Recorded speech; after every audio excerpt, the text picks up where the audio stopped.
Everybody loves the things you do, from the way you talk to the way you move. Everybody here is watching you, 'cause you feel like home. You're like a dream come true. But if by chance you're here alone, can I have a moment before I go?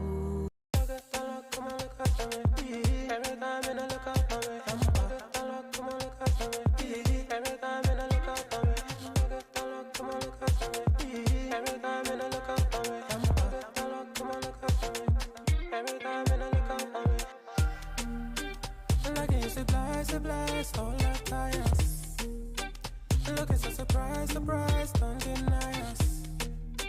She telling me she want to be my lover, yeah. I love you when she want to be my lover, yeah. My little baby go rise on me, my little baby go right on me. Maria, Maria, Maria, ah. Every time you're looking out for me, every time you're looking out for me. Love you, ah, yeah, love. Everything go from Maria.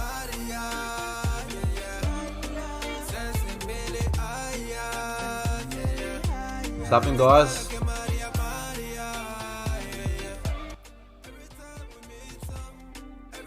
Let's go. Let's go, guys. Time to jump back into our scalping.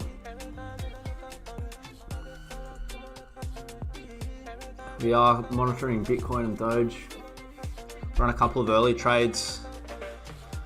We've run a couple of early trades that have run well. We're just coming back to mitigate this POI here, which is looking good. Kilimanjaro. Maria, Maria.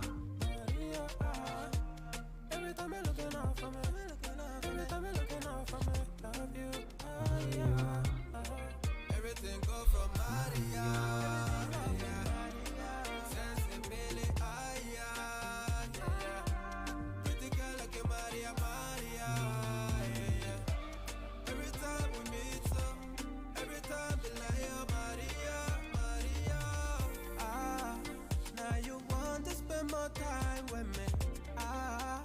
Do you want to be my wife, baby? I just want you in my life, baby. I like you, I like you,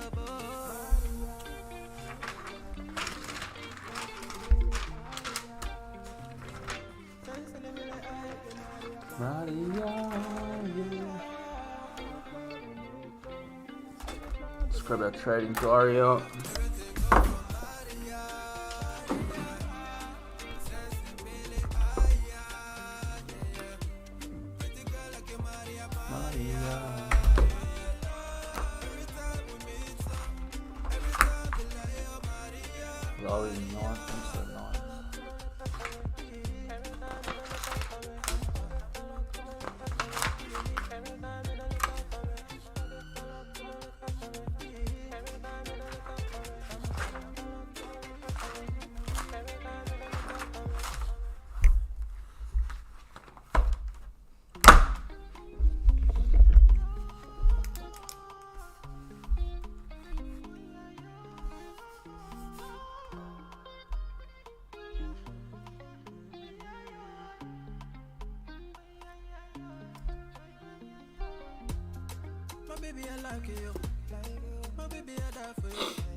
Okay guys, gonna run through the charts in a second here. Jump in on some scalps.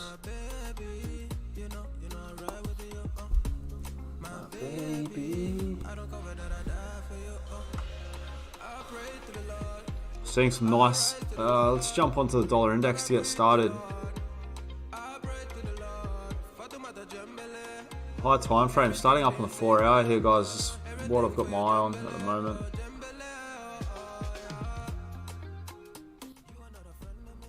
What I've got my eye on at the moment with the dollar index, higher time frame. I've had this beautiful change of character here.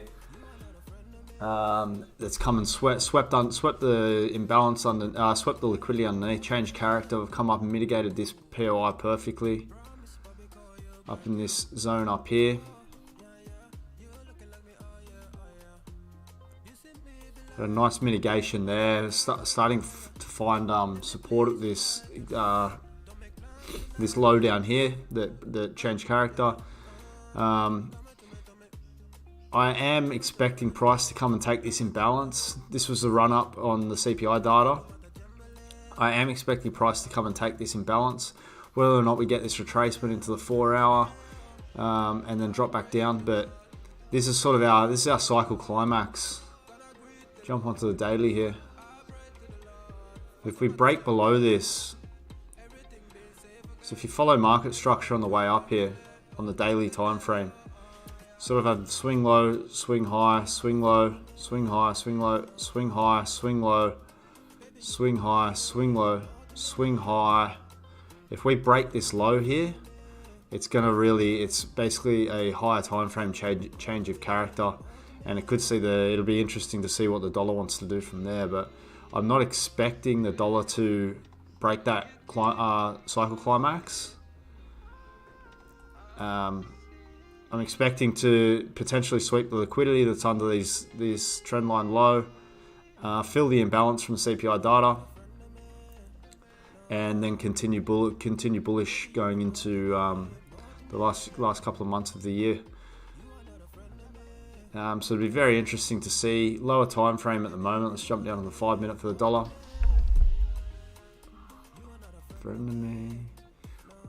We gapped up on this open. Let's go further down. Let's jump on the minute.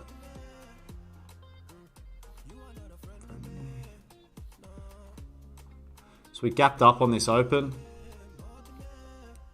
We had this higher time frame point of interest. Gapped up on the open.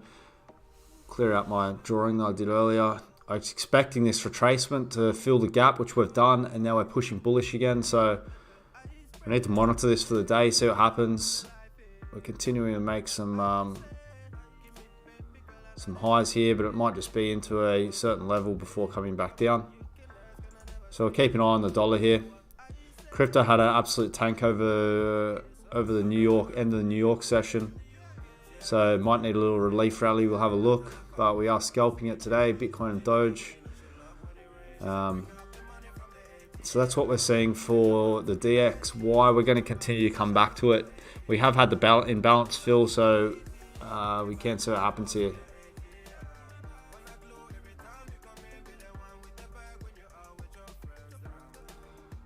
BTC, as I said, we had this massive fall off the cliff, moved back up. We are trading the minute time frame here.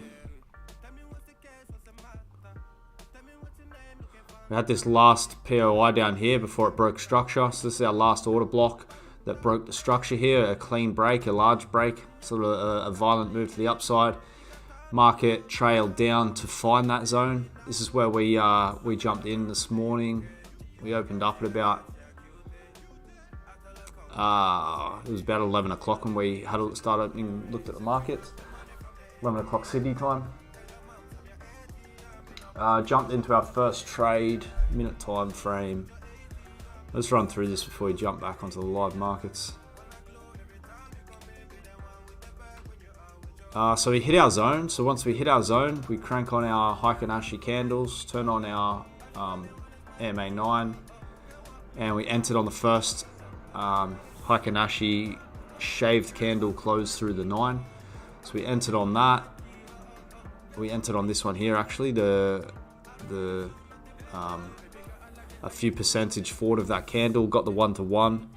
Market structure continued, it fell back down after that TP. And let's move that out. We then broke structure again, came and respected this last order block. Respected this last order block here. Beautiful, beautiful limit order on that. Once again, break of structure, came back down, respected this next order block. This one here, respected that for that 1-to-1, and now we're falling back down here, guys. So it was nice, nice short, few long trades up in that little rally there. We are coming back down to this point of interest, so I will keep an eye on this. If we get that shaved Heikin Ashi through the 9, we will enter another long position there.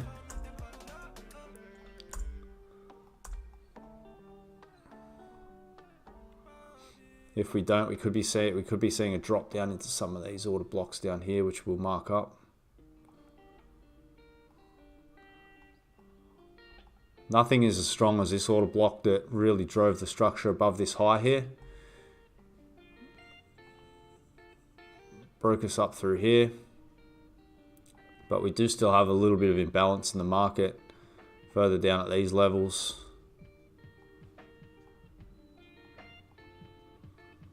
Further down at these levels. This is really the only unmitigated POI down here.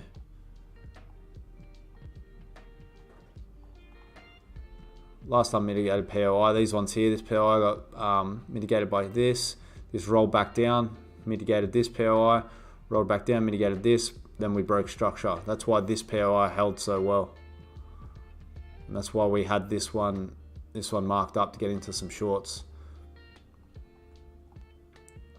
We'll keep an eye on this though, guys. We are getting breaks of structure to the downside to potentially run into some of those lower zones. But we will have a look from here. We could push back up into this last point of interest up here. Let's crank the 2 minute. This last point of interest.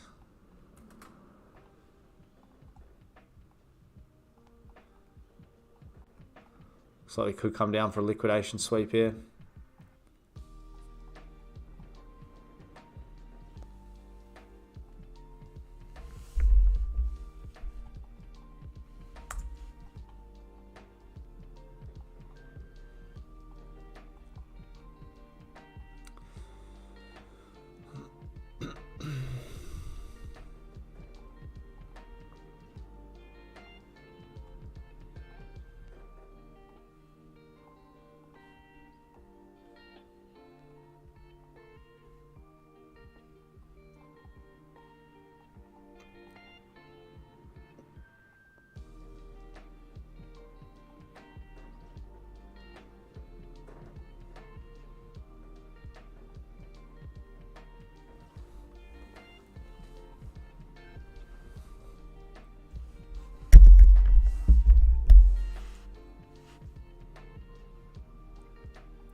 I'd like to see this parabolic SAR turn as well. Gives us a good signal. As you can see here, we didn't come up and break this higher time frame structure here. So if we do create this lower low, it is going to be bearish for the market.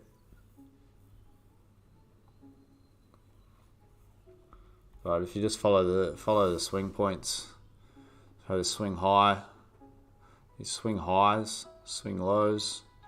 Swing into the high, didn't break this low, didn't break the high. We've now broken structure and made this new low, which essentially allows us to have the probability that this high is set in here. So if anything, we could break some structure, but we shouldn't break this high. If we get this break here, and we break lower down here, we'll be looking for liquidity sweep on this to push up into potentially this 5 minute POI to then come back down, guys. That's how I'm seeing the market at the moment, but we will monitor the Dixie at the same time. But we simply have to follow our market structure. Simply follow our market structure here, guys.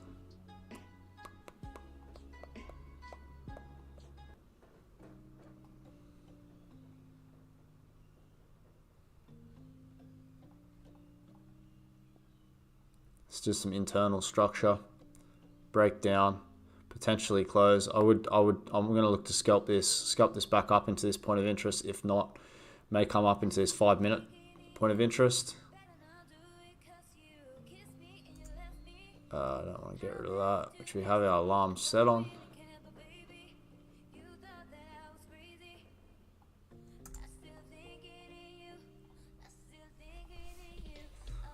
So there's nothing down here that's really going to hold us up, I don't think. If anything, it'll be a push on all this liquidity.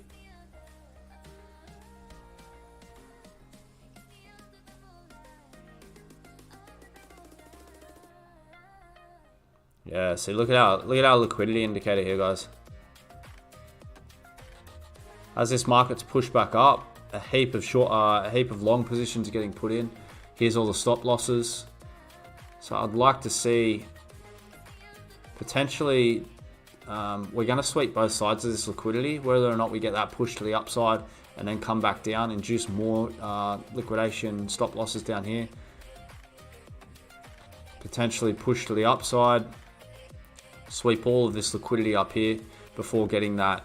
All the retail traders will start going long, predicting that we've come out of this this trend channel, and then the whales will come and dip it back down into all this liquidity before potentially coming up and finding more order blocks here. You can see how it played out previously in that. Let's jump on the 5 minute here.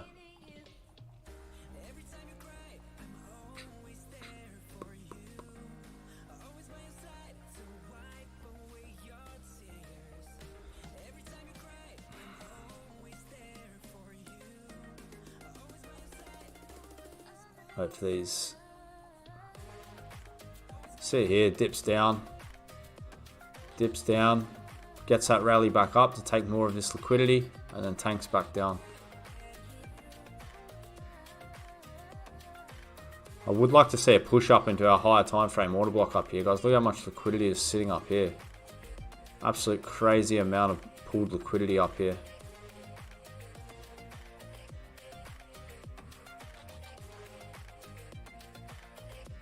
This is that zone there. Heap of pooled liquidity up here. People setting their stop losses above this this high here. A wick down. So there is a heap of liquidity up here. This would take us into our point of interest up here as well. I think it might be a 12-hour. Clear those levels out.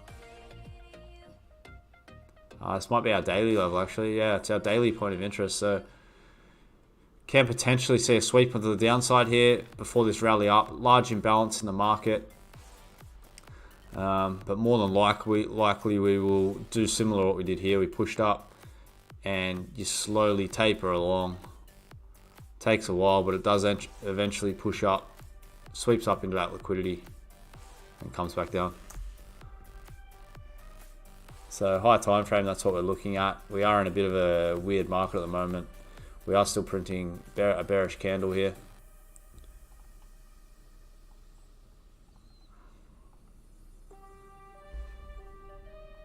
So we are still pushing down.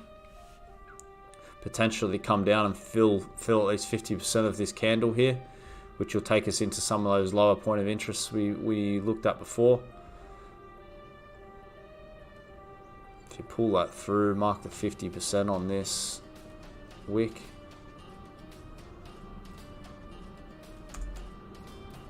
Jump back down into our lower time frames.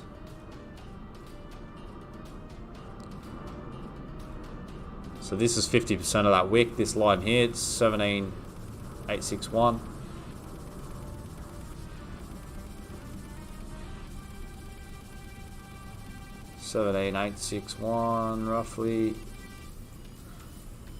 roughly around there. So it's come down here. This is what we're going to monitor for here, guys. We never really got that break. This is our good break. This is our zone that held nicely. Is 2 minute point of interest. We are going to collapse under it. We're taking liquidity here, guys. I will trade this. I will look for a trade up if we can get it, just to scalp up. Take this liquidity up here.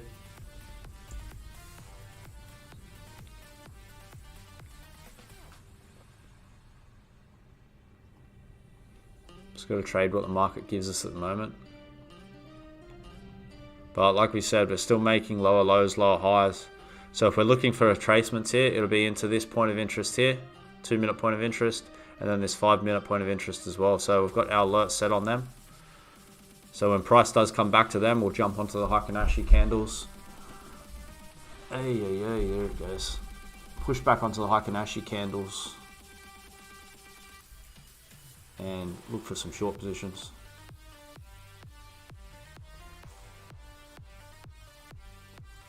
Okay, so we've swept liquidity there, guys. We're looking for a push up. If we do jump in this, it will be on a market stop. Potentially pushing up into this zone again.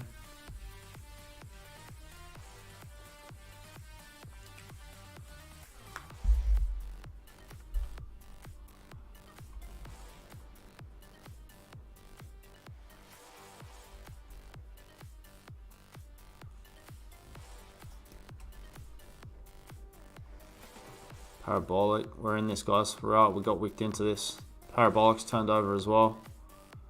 We did wick into this. I'm expecting price to come and potentially test this area.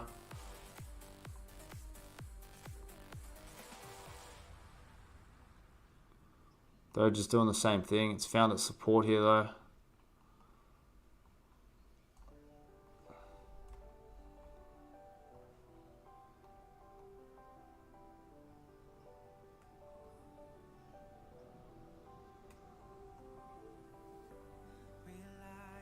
It is pushing. It's a large stop loss on that.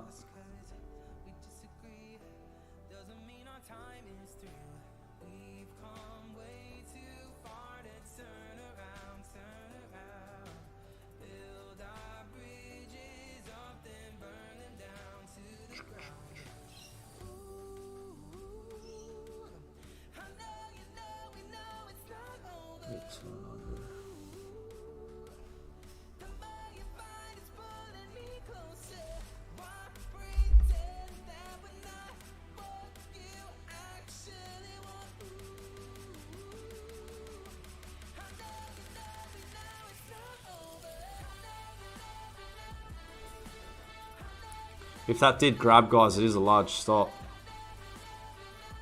Run below the bottoms. To take that 1-to-1. I'm not willing to take that risk. There's way too much resistance in this zone here.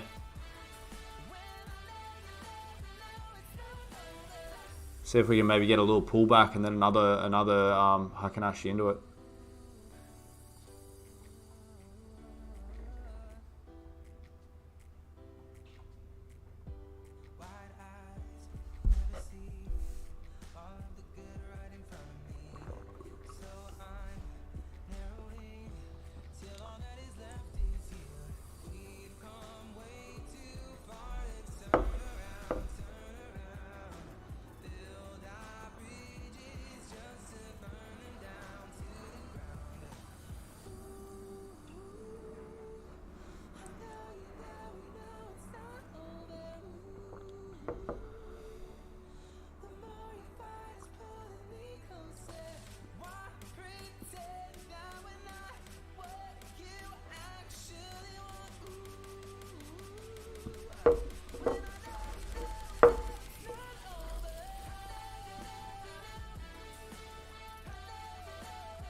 We're not in this, guys. It's way too big a stop loss for us.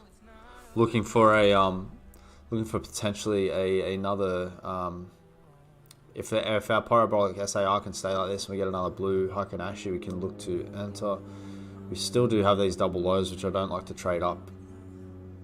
I'd rather price come and sweep these liquidity lows.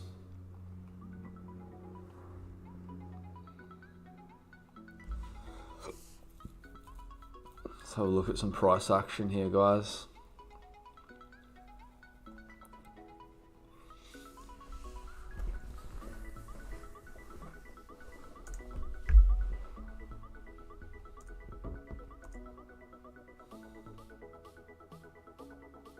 We are trading lower now.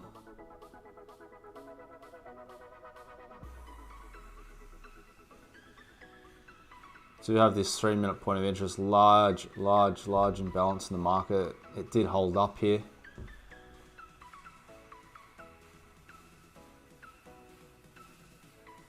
We're just sort of stuck in this trend channel at the moment. It's just breaking through.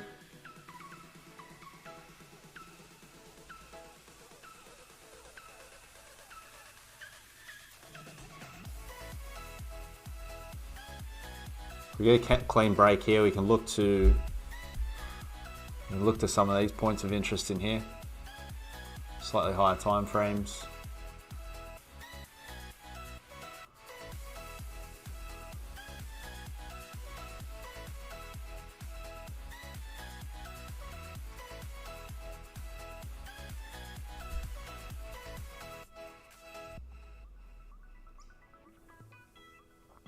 It's holding up.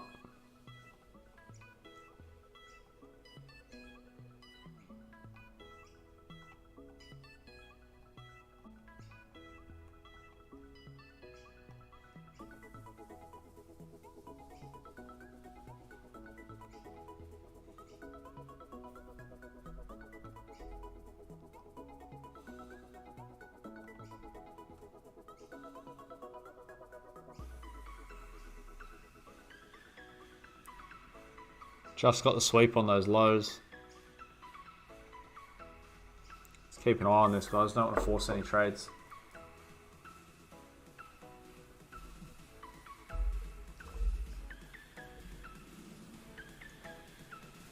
Thanks for the sub.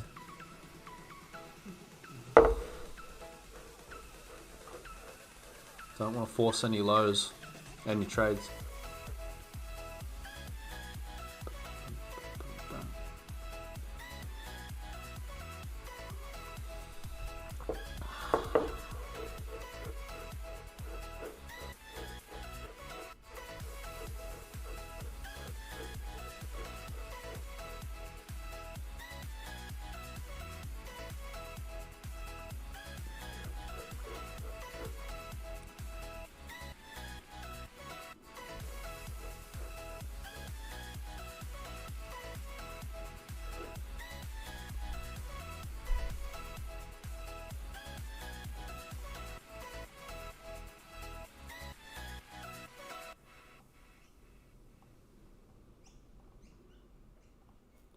Got to look for our 5-minute points of interest here.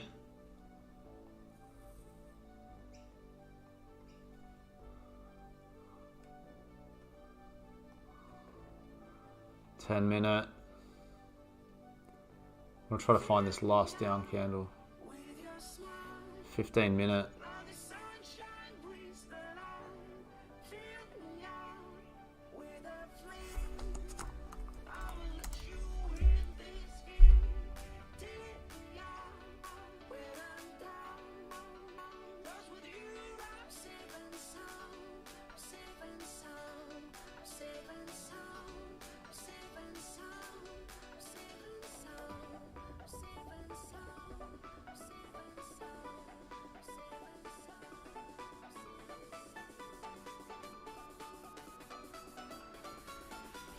Okay guys, we know what we look for.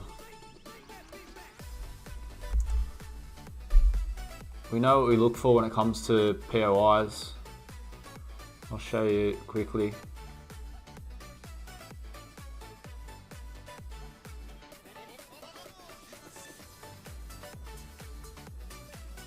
What we look for when we're going for the POIs.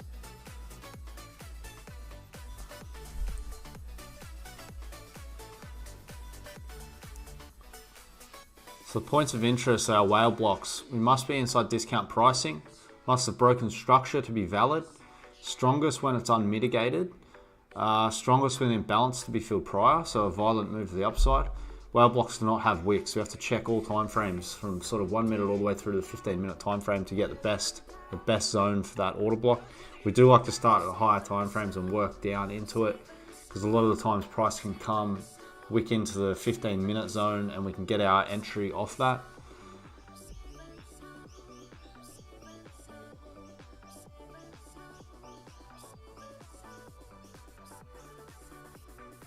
So this zone here, for example, it's a nice zone because it hasn't been mitigated yet. It has imbalance to be filled. It has induced some liquidity here, so there is some liquidity sitting under these lows. We've broken structure to the upside. Although we're still in a very bearish market, we are scalping here, guys, so we can be trading any direction.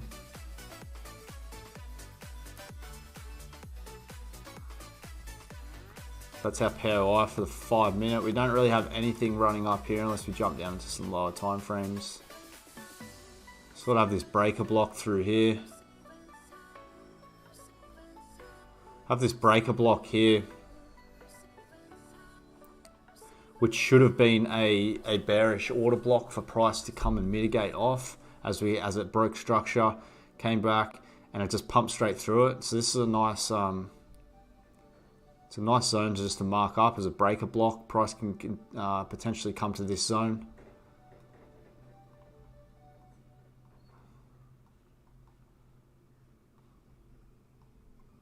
But when we're trading crypto like this, and we have that obviously large volatile markets, it's critical to be entering all these points of interest with the confluence entry, with our Heikin, Ashi, and MA entry. But Binance should be running bullish purely because of the FTX buyout that's going forward. But yeah, we're not going to trade the news here, guys. We're just going to trade what we see. So as we marked up, this is our 15-minute point of interest.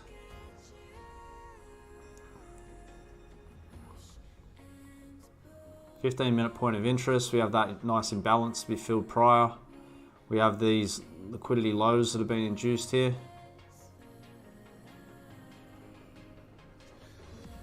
So we can trade market structure here, guys. Made the low, have come up, swept liquidity. Potentially using this here as an order block to go lower. As you can see, that swept liquidity perfectly, mitigated that POI. Sorry, filled imbalance. Filled imbalance, respected this POI, this last buy to sell. That broke structure here only slightly, but then it did break structure here, so this is a strong POI. Has come and mitigated it. Jump onto the 1 minute, see what we can see here. 3 minute.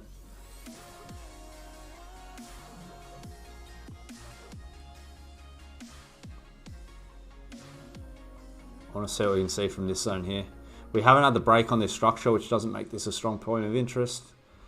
As we said, point of interest must be in discount, must have broken structure to be valid. So this isn't a valid point of interest. It hasn't come down and broken this structure here. I want to see a break in this structure. We're just in a consolidating market here.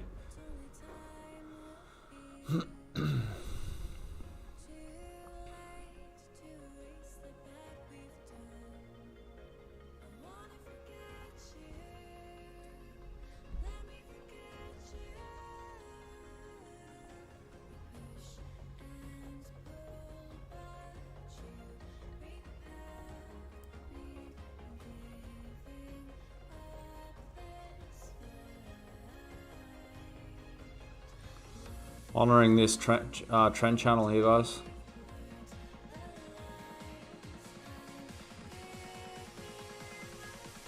Honoring this trend channel. Did get a slight break. More of a liquidity run on these lows. Remember when our rules for the break of structure, we have to have a body close through our wick. So we need a body to close through our wick for it to be a valid break of structure. We are still bearish here though, guys. We have had this break. We had this break, this break. So this is a valid point of interest.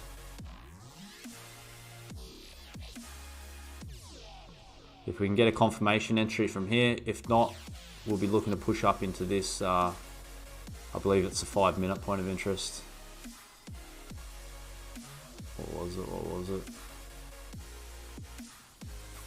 2 minute? 10 minute? 15 minute.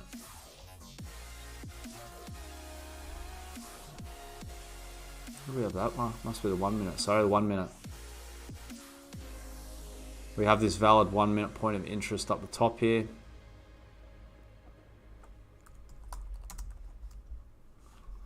It's the most extended level we can get to. We have the imbalance to be filled. We have a lot of inducements, a lot of liquidity built up through here now.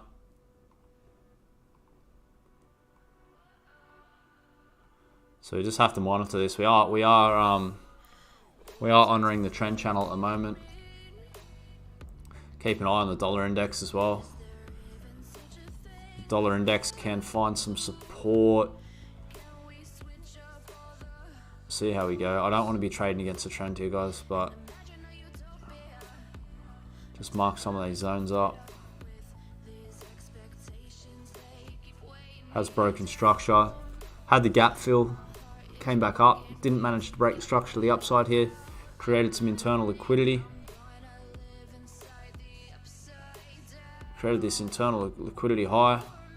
Took the sweep on that before dumping back down. Liquidity is purely what moves the markets here, guys. Liquidity is what's moving the market. The market is a magnet to liquidity. That's why these markets move the way they do. So it is important for us. One of the first things we do is monitor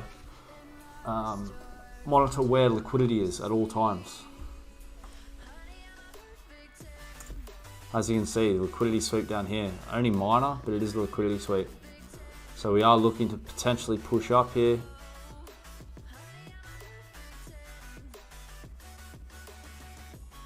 Potentially sweep some highs. If we don't honour this order block and push back up, we can look to scalp into some of these. These are some very low time frame scalps in here. Similar to Doge here, guys. We're in the same situation. Same situation. Just a little liquidity sweep. Pulling into our zone now. Have the sweep on this inducement here.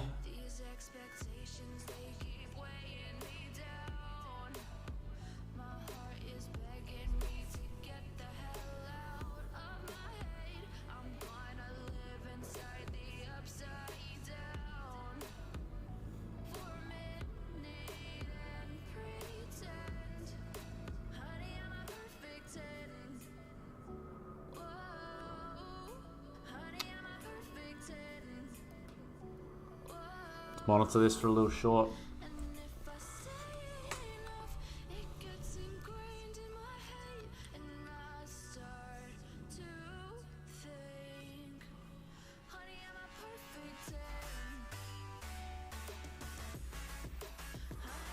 Perfect 10.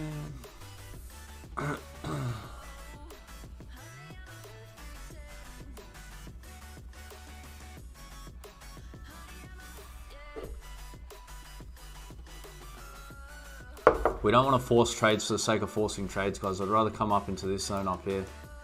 These really highly extended zones. We are trading in the middle of the trend here. It's a lot riskier. The potential of sort of 1%.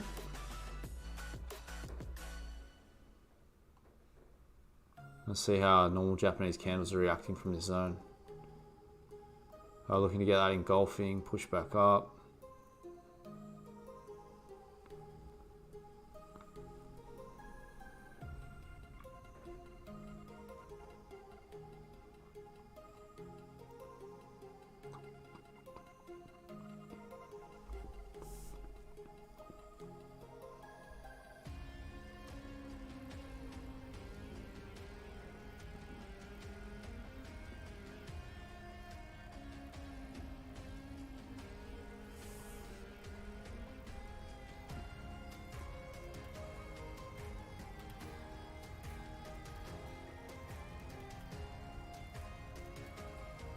Mitigated the zone.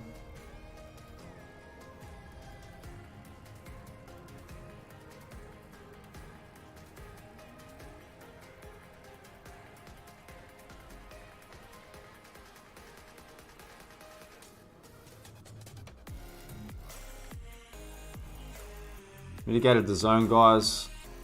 We have had a break on this structure here.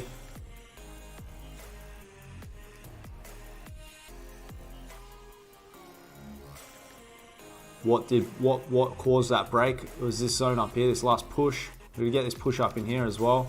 You can probably see on some lower time frames, maybe some 30 seconds. Yeah, that last push up. So we are in the zone of mitigation. Getting the doji, Heikin Ashi dojis here. See if we can get a shaved Heikin Ashi.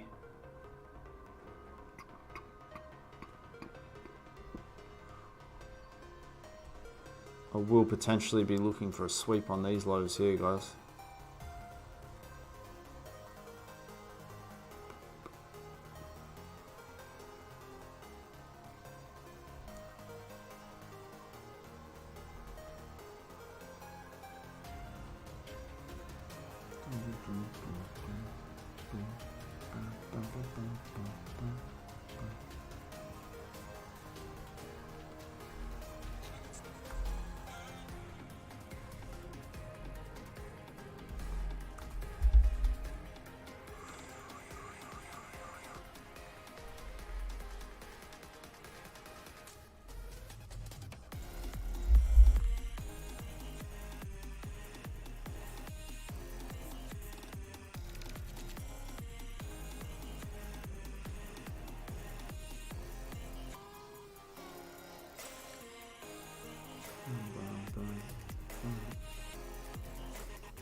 Respected the zone, guys. Valid POI.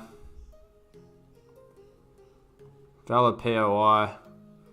It's the last buy before the sell down that broke structure. Broke it through here as well. So we have to follow our rules. Broke structure, came down. Didn't break structure down here, swept the lows, but we are honouring this order block. So we'll keep an eye on that. Internally, we are pushing up here. So we can look to be honouring this order block here, which it came close to doing just then.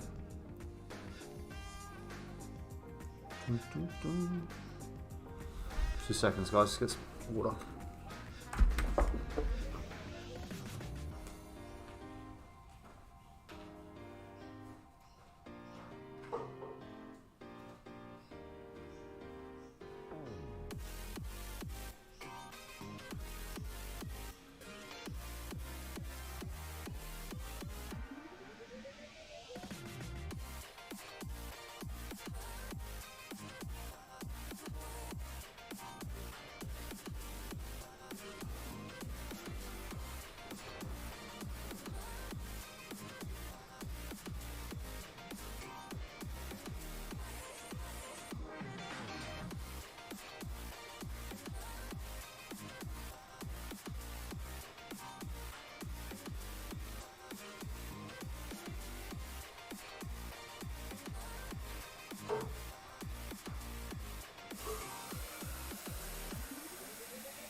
Just rolled over on the SAR.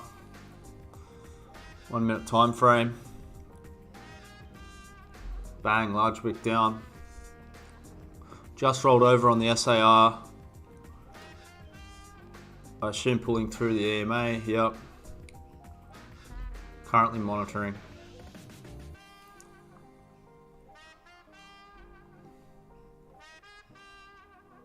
Bang. Nice. Nice run, guys. Nice run. Nice run. Let's see if we get a break on these lows. Assume we're going to get a break on these lows here.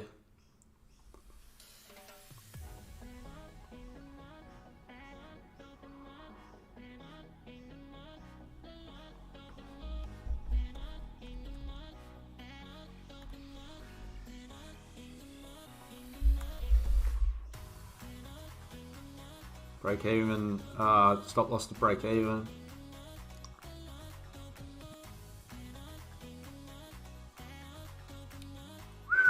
Run, run, run. Oh, it's finding support. It's finding support here. It's finding support. On that zone, I'm going to clear out here. No, I'm not. I'm going to hold.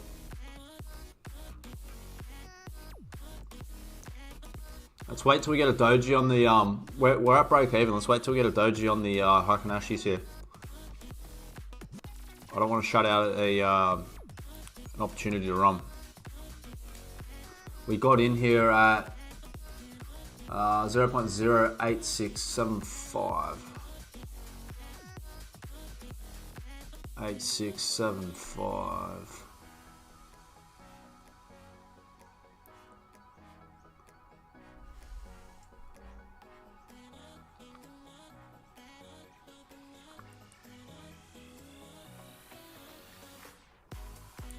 Taking 50 off the, we're taking 50% off the table here, guys. So if we do break this low, this could fall. We have stop loss sitting at break even. I'd love to see this fall through here, guys. Parabolic SARs turned over. Dollar's finding support. The dollar can break these highs. Bitcoin's obviously falling as well. Bitcoin's broken this low. Let's just mark some price action up.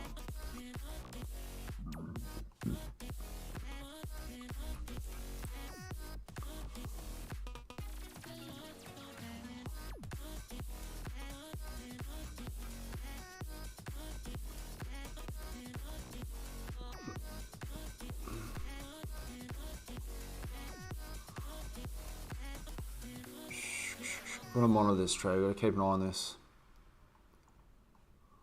I think I might take another 25% off here, guys, and just let the rest run. Take another 25% off.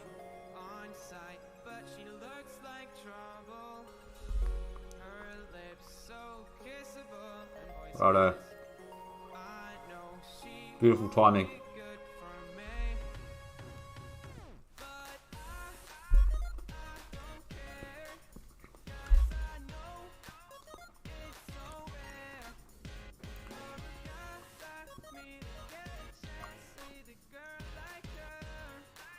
It's potentially finding support here. If we break through these lows, then it's going to go.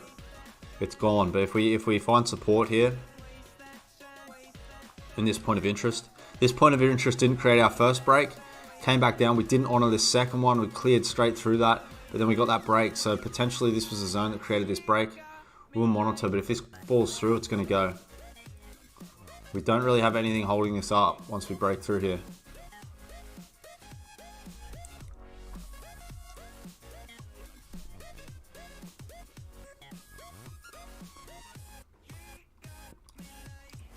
We've got our last 3-minute point of interest down here.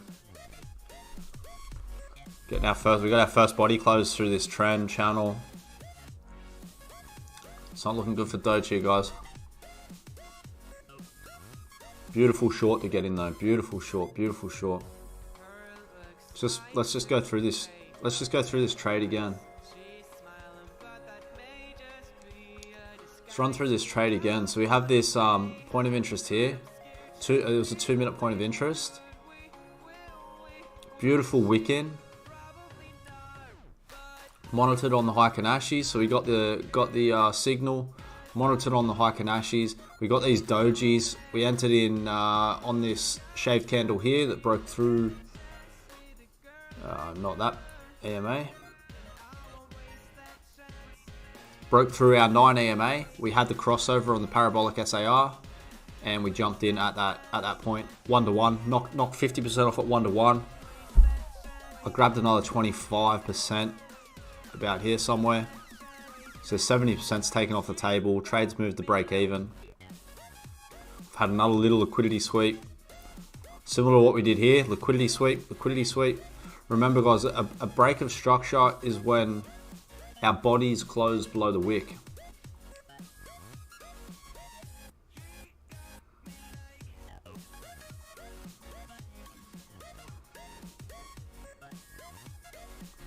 So this is, to me, this isn't classified as a break of structure here. Let's clear this. Let's clear these charts out so it's clear for you guys. Beautiful mitigation. Clear it out. Keep our charts clean, guys. Got to keep our charts clean. Clean. If we honor anything, we're falling through this now anyway. But if we do honor this zone, as we did here, we had the fall through. It's a weak market at the moment. I'm not going to look for longs anyway at the moment. I'll only be looking for short positions for the moment.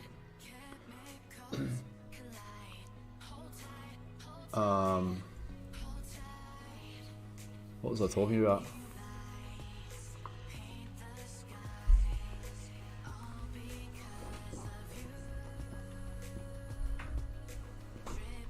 Break of structure. So a clean break of structure, we need the body to close. So we need a body to close through these lows. We're not getting the body closed, we're just getting a wick through. Similar to here. We have the low of the wick, we don't get the body closed through that wick. That's what we want. I want price to close through that wick.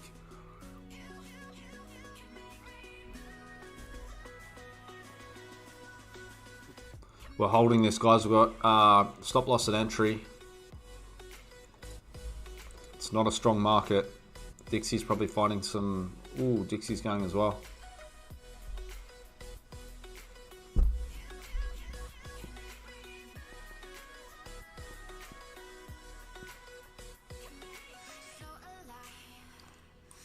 About what? Midway through the Asian session?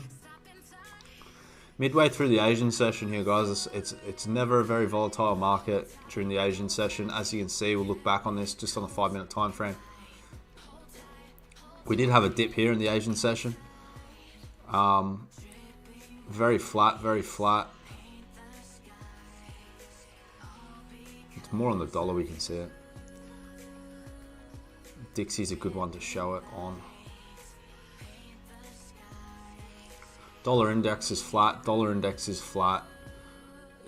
Well, when I say flat, it's a lot flatter than our London and New York session. Flat, flat, flat. So our Tokyo session for the dollar is usually very flat, guys. Usually get the gap close as we did here. As you can see, I had this big gap. Just move these charts out. Had a big gap on the Tokyo Open, comes up and fills it and continues in that direction. Had the gap fill in this case, now we're falling back down. If we break this low here, guys, it's weak. Everything seemed to be falling off the cliff at the moment. Nothing's correlating.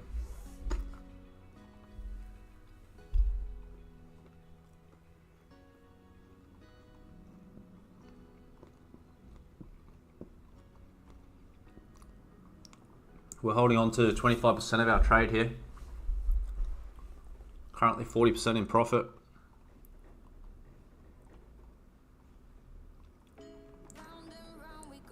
Beautiful trade. I like it. I like it. I like it a lot.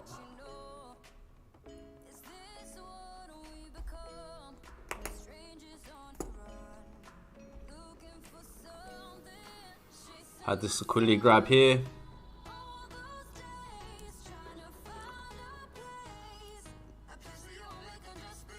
Remember guys, the market is a magnet to liquidity. So whilst we believe this might be finding value, it's just lifting back up to find its next drop to potentially take these lows here.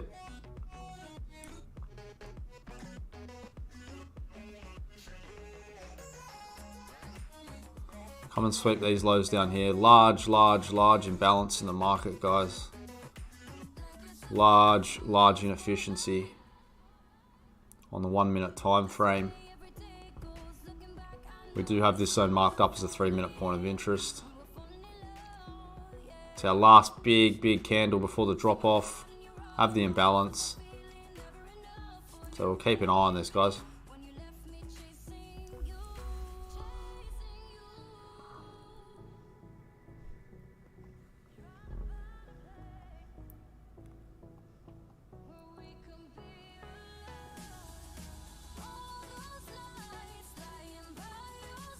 I don't believe we're going to fall during the Tokyo session. Definitely not below these. Definitely not below this low. Anyway, we're not going to fall below this low in the Tokyo session. So there's no clear zone for us to find support here. So we're just going to let the market do what it does. We're in the short. That's the main thing.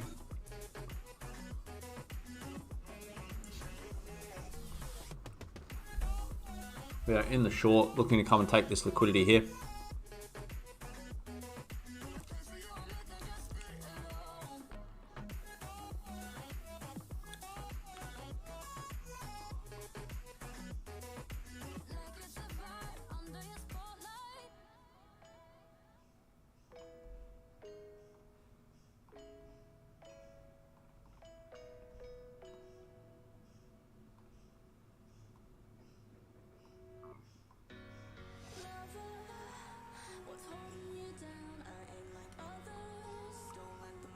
This section of the market here was our last 15-minute push-up.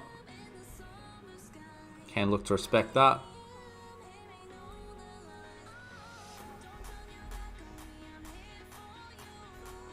We are trailing this 25. I'll mark up what we've done.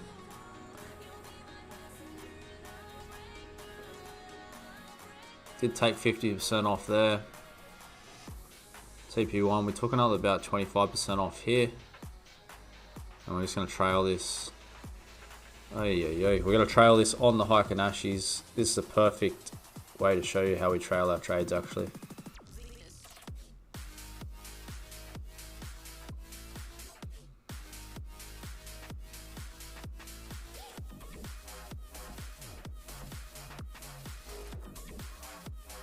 So we'll only think about closing this trade when we get a shaved Heikin Ashi in the opposite direction, a potential SAR flip, the crossover of our 9 EMA guys. Holding under this 200 EMA nicely as well. Price is just respecting this 200 EMA. It's rolled over with it, which is beautiful. We're definitely going to come and take these lows here.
Like to get up into at least the 50 here, guys, into discount pricing.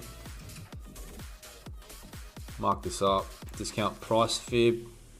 I want to get back up into this green zone before we can look for another short. Look for point of interest around the short. This is why I have this zone marked up. So our 1 minute point of interest. This is our last buying pressure before we absolutely collapsed here. So if we get above this 50,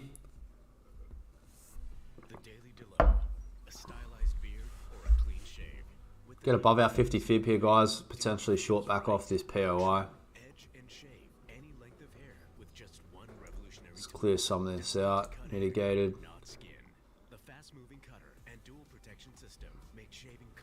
Strong break of structure here. Love a Spotify ad. Let's get some good music on here, eh? Let's pump these tunes up a bit.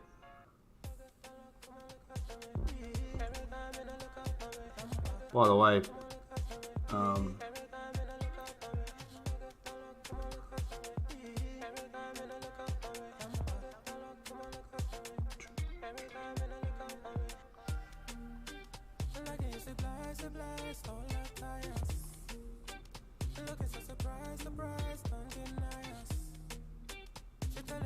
what's to be a liar? What's to be a lawyer?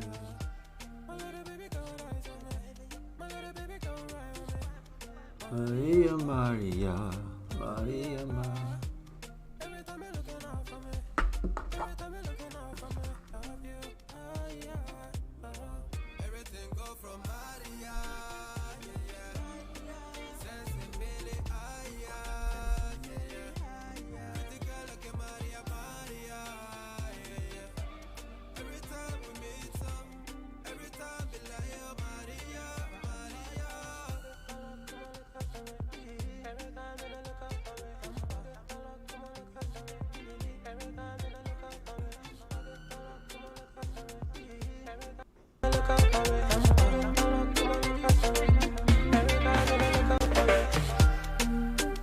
Island girl, she from Kilimanjaro, Kiliman, oh.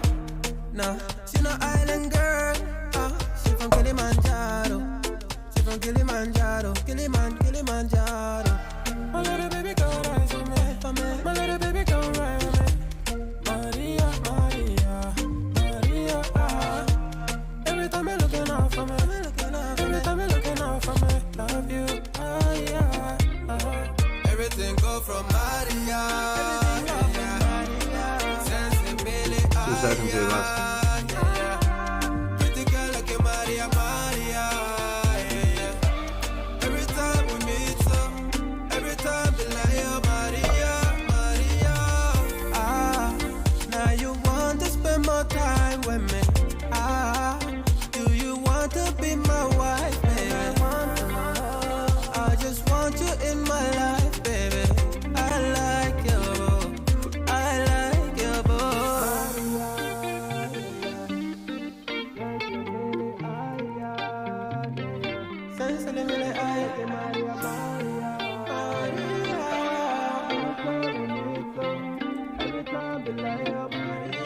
Everything go from Maria.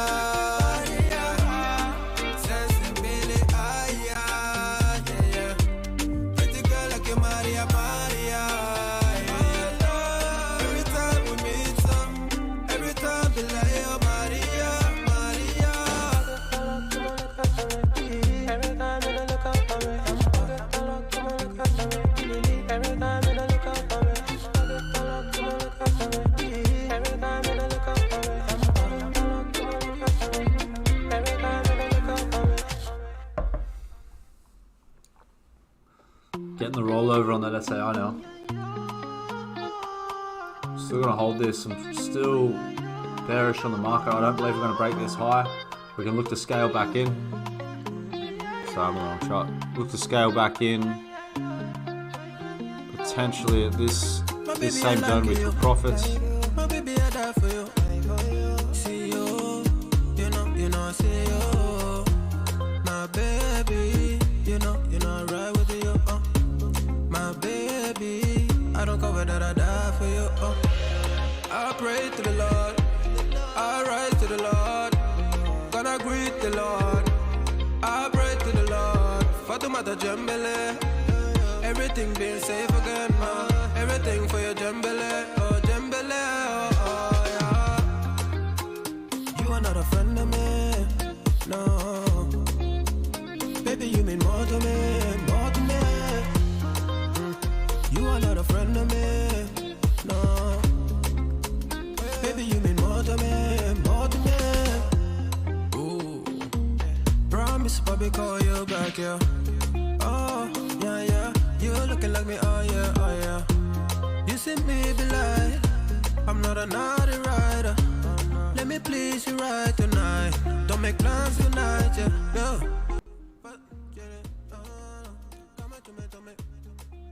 Back in action.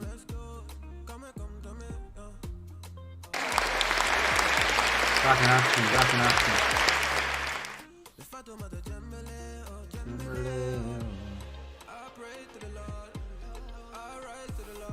Back in action here, guys. Doge.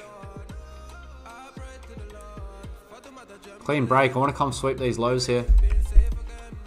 Let's mark some price action up here. We're gonna get. Well, I think we're gonna go before we can get a chance.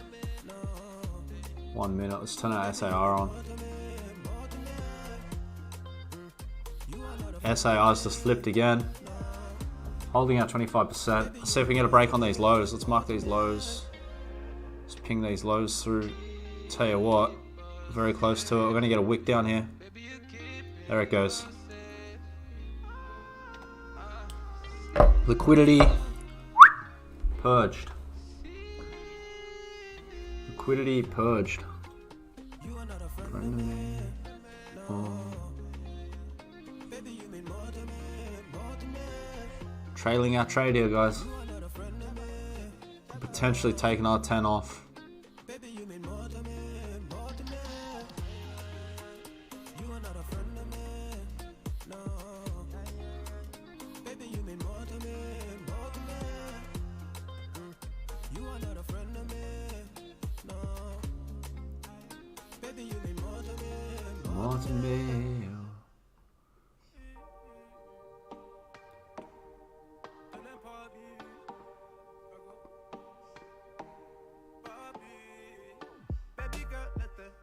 Taking another 10 off. Taking another 10 off here.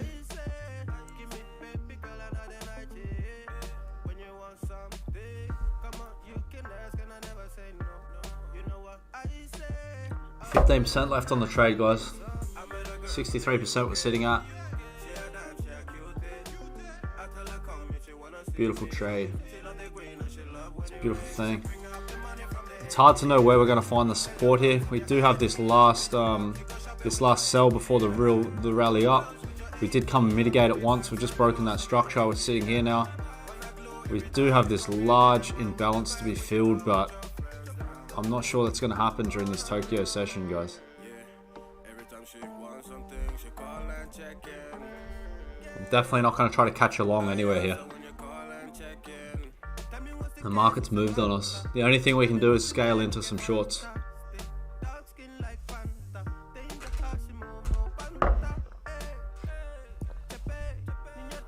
We look to scale into some shorts here. We did roll over on that SAR again. The candle is way too large for us to jump in on that. But dare I say, this will continue to rally down. This is our liquidity sweep. ATM. Why didn't that work? This is our liquidity that got swept here, guys. So objectives complete. We could see a little bit of a reversal back up.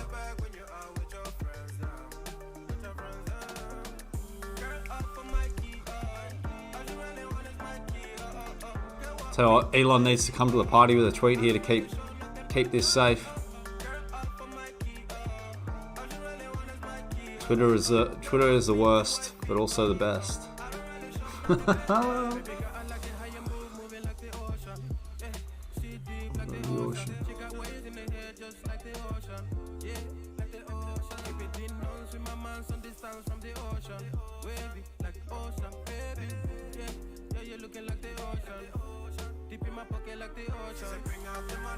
ATM.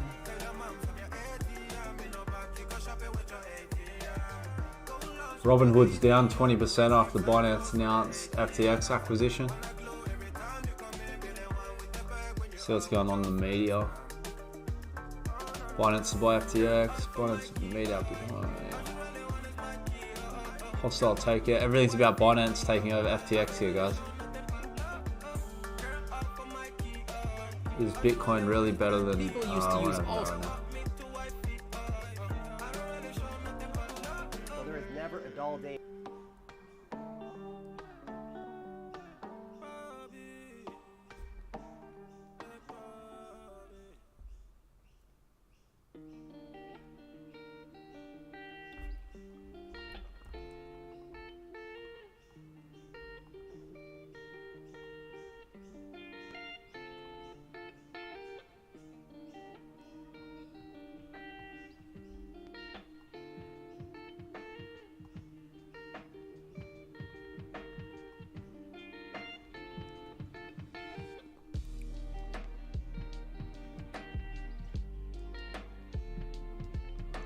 I'm just form reading Dodge at the moment.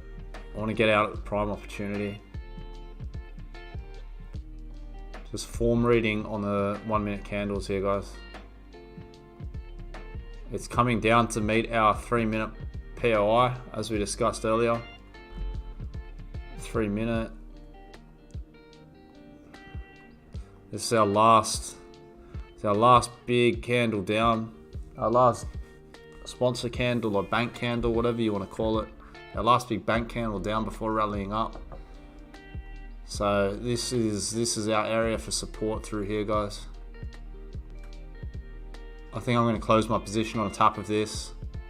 See how we react around it. I'd say we're going to find support on this zone here, guys. It is absolutely crumbling though.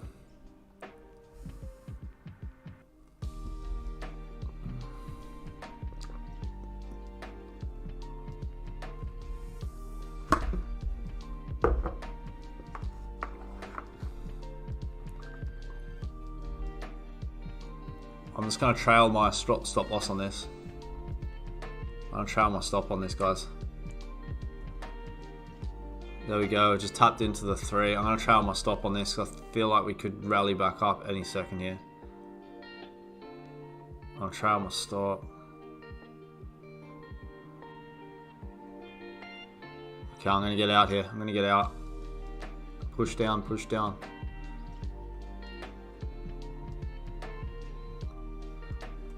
See how this can. I'm going to get out on the first blue candle.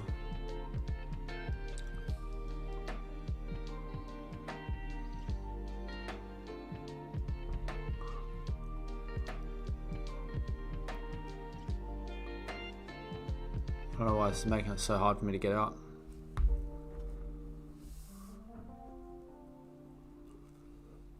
First blue Heikin Ashi candle close, we're out. I've said it. The Daily Dilemma. A stylized beard or a The clean Daily shave? Dilemma, tell me about it. So the hardest thing about our take profit strategy here is literally discretion on when to get out of the market. I mean, there could be worse things, but everything else to our system is rule based. Our point of entry is a rule based. So all our entries have to meet our POIs have to meet our rules to actually trade off them, to actually open up and look for a position off them. But the take profits is a different story. We set our take profits to the swing, to the recent swing high. I take 50% off the trade at 1-to-1, and then basically it's at discretion on the Heikin Ashi candles when you want to take the rest. We did take another 25% off here at these lows. I was expecting to come back up here. I wasn't expecting this crash. I then did take another 25% off down here underneath this liquidity, and currently holding 10% of what we had in the trade here, which is still, we're still at 100%. Still a large margin we got here. I want to see a blue close before we shut this out. But good trade, good trade.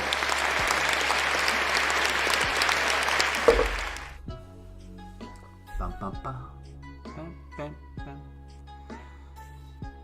going to close on a blue Heikin Ashi. This could be the one.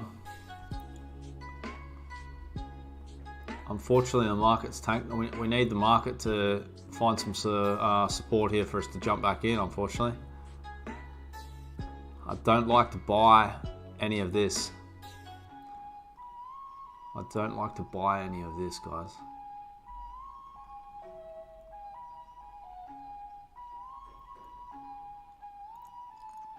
We can look to jump back in.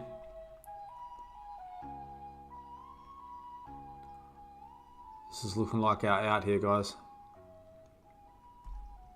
This is looking like our out. Oh, it's fucking Bitcoin. What the fuck am I doing?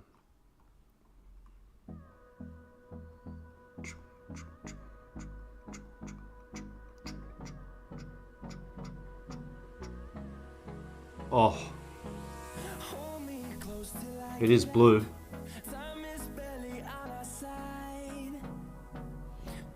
Okay, I'm out. I'm out. Completely out, guys.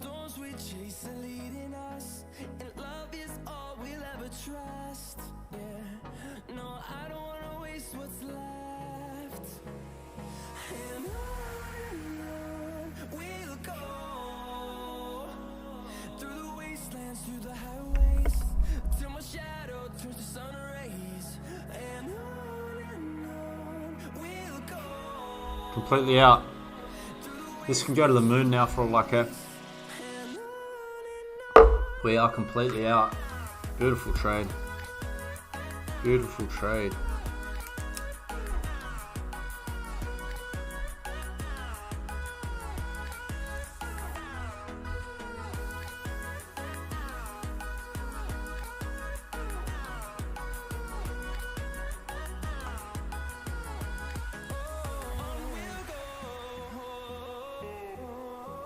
Beautiful trade, guys. We jumped out about here. 1 to 5.5. 4.6%. Beautiful trade. Beautiful trade. Let's clear some of this stuff out now here, guys, and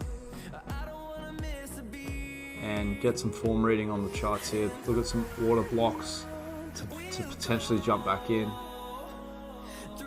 We have overextended here. We are in this 3 minute. I just do not want to long this. I don't want to catch a falling knife here.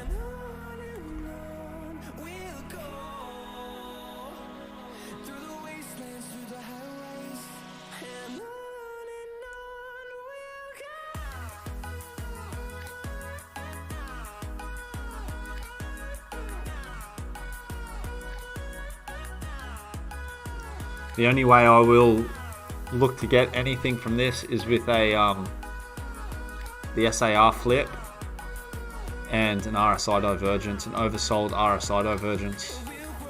It's the only way I'll jump back in on this for a long. The only reason is we've tapped this imbalance. So on the 3 minute here, we have the imbalance that comes to here. Had the imbalance all through here. We've just tapped that imbalance beautifully.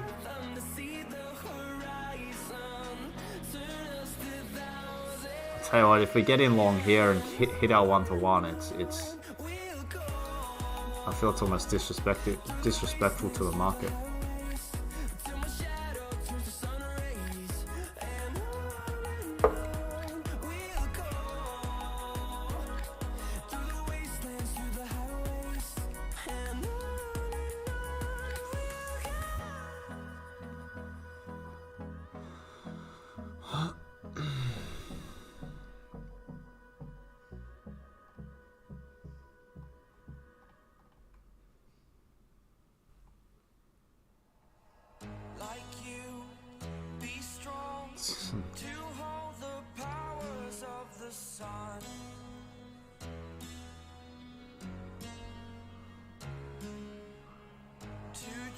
Does it meet our rules?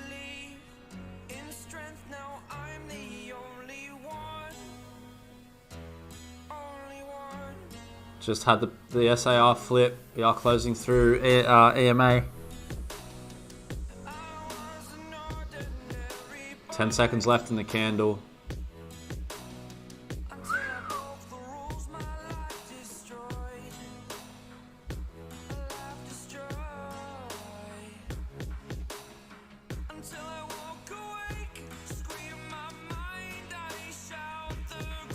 Nah, it's not going in.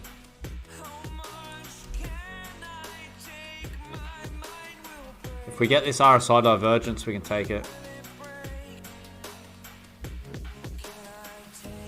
Potentially we're going to see something like this.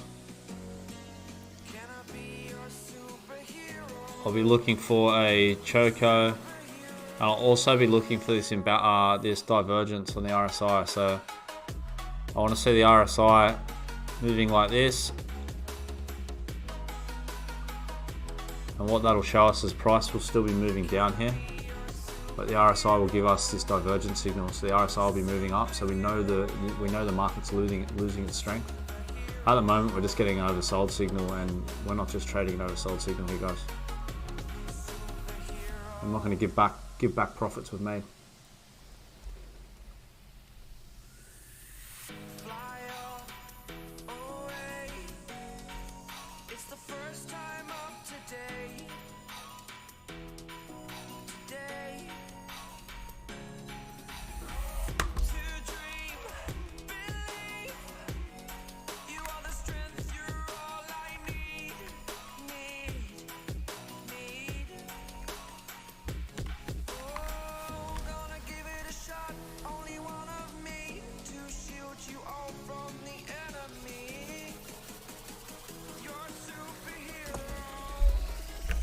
You're a superhero.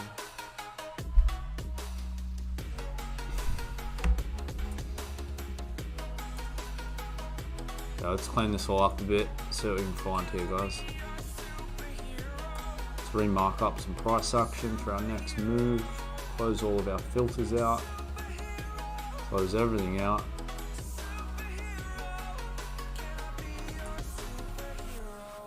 Close all of this out. Still got that 5 minutes. I don't know if Mark's going to get up to that now. Let's mark up some of our POIs.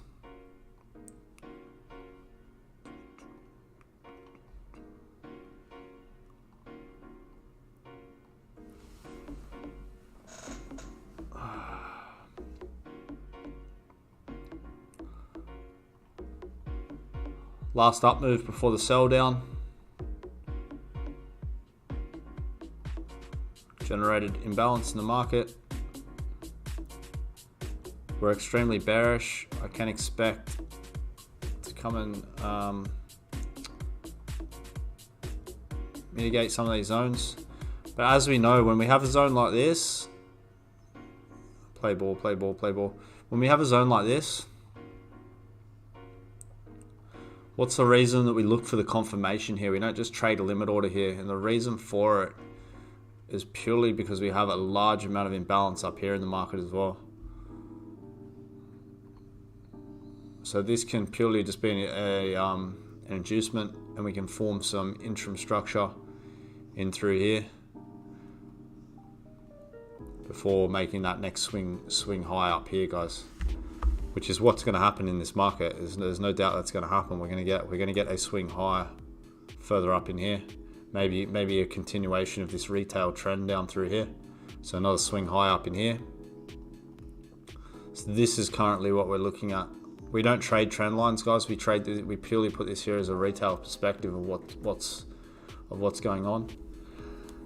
But this could purely be an inducement for our next point of interest.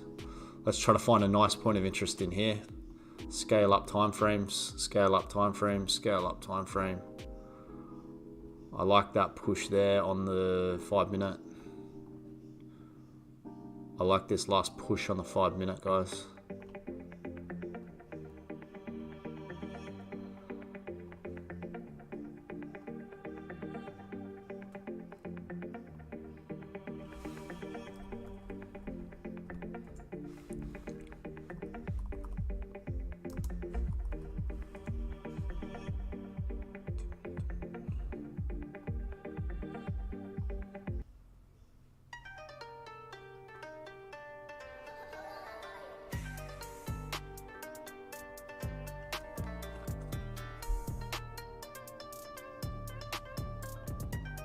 Yeah, so we got that 5 minute. We've got imbalance here in the market as well on the lower time frames.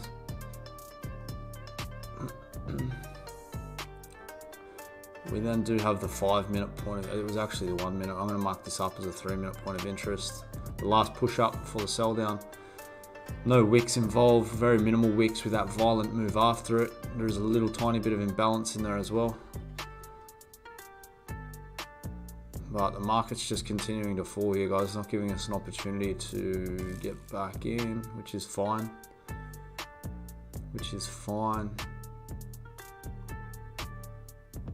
We are coming into this point of interest here on Bitcoin, which is obviously lower time frame point of interest. Or it was a 1 minute point of interest with that imbalance. So it's important to monitor Bitcoin here. We'll have a look at the Dixie in a second as well, because where Bitcoin finds support, it's a lot more obvious where Bitcoin can find support here than what Doge is. Have the imbalance. This is the last point of interest, so the last sell before the buy that's unmitigated. So price never has come back down to mitigate this. We've still got the imbalance in here. It's literally touching it right now, I can tell by that chart. But we had this point of interest, mitigated. Come back down, this point of interest, mitigated. We had this point of interest, which we took our long off first thing this morning, which I think was in here somewhere. Took our long off that. And now we're coming down and we're respecting this unmitigated point of interest as well, guys. So we could see some support found here for the crypto market.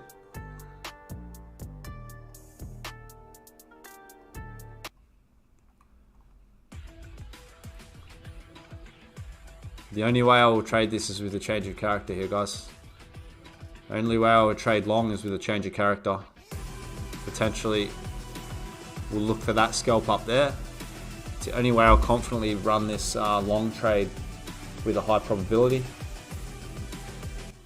Other than that, we'll continue to scalp shorts.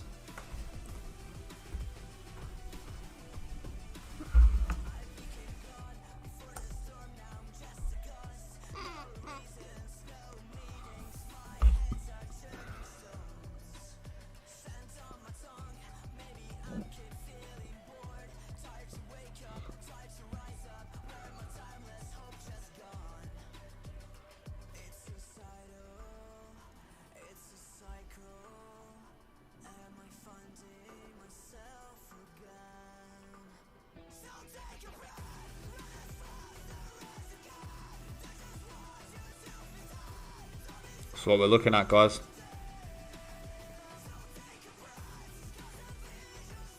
I'm expecting these highs here to be used as inducements. I'm expecting these highs to be used as inducements, and I'm expecting potentially a mitigation of this. What was it? This, I think it was a 5-minute point of interest up here, guys. So these are our current levels. Crushing through the 3-minute.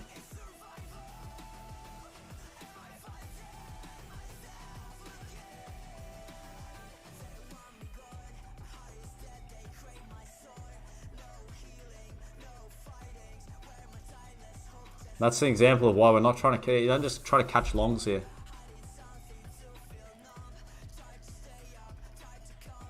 This is retail just getting stopped out. Retail stops, retail stops, retail stops. We're going to attack the liquidity under here.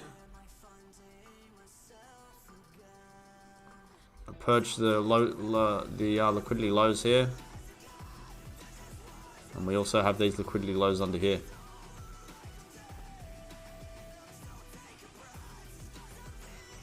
So at the end of the day, guys, the market is controlled by liquidity. It's liquidity is the magnet to the market here. So we are looking for a sweep here. We'll look for a sweep here on Bitcoin, but we will be monitoring Bitcoin. Look at the dollar index. Dollar index is finding some support. Still tanking crazy. Had the gap fill.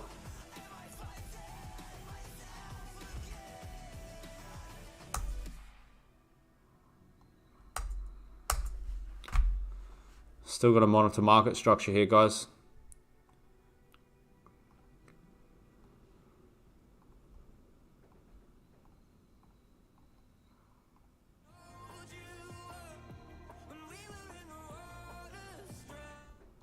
Still got to monitor these. See where we're coming into higher time frame. Potential breaker block through here, maybe.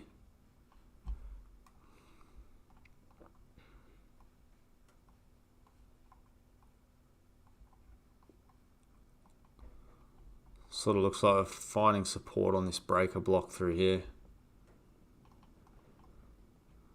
But we'll continue to monitor. Everything's off. Everything's falling at the moment. Everything's in the red. As you can see on the right of the screen. It'd be silly of us to try to trade anything long here, guys.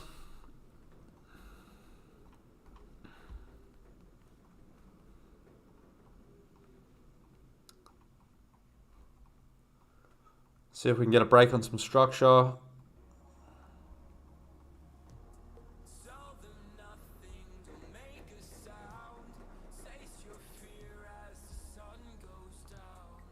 The only reason I'm not scaling into my shorts here, guys, is because we have found this higher time frame point of interest.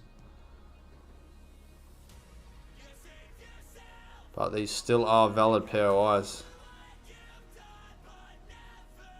It's a valid POI, but as I said before with Bitcoin, I don't want to get caught up. I don't want to get caught up with these being inducements, liquidity highs, and just getting stopped out before the run back down. I want to come back into a higher zone here, guys. We pull the fib, swing high to swing low. I want to pull back into the 50. I want to pull back into at least a 50 fib before taking this short again. So this is currently, as we can see, the market. I would like to pull back into here potentially. Let's have a look at some higher time frame zones here. 5 minute. Yeah, this is probably our zone, guys. Our valid POI.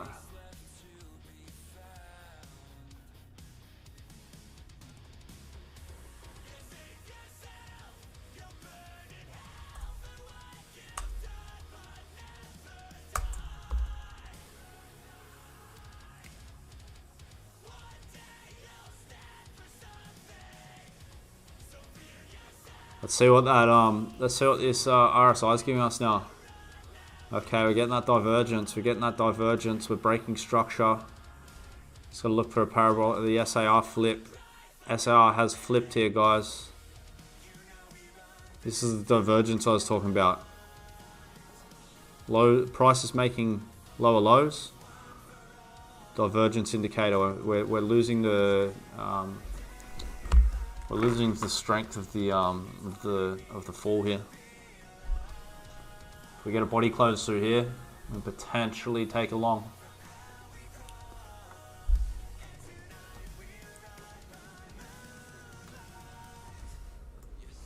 I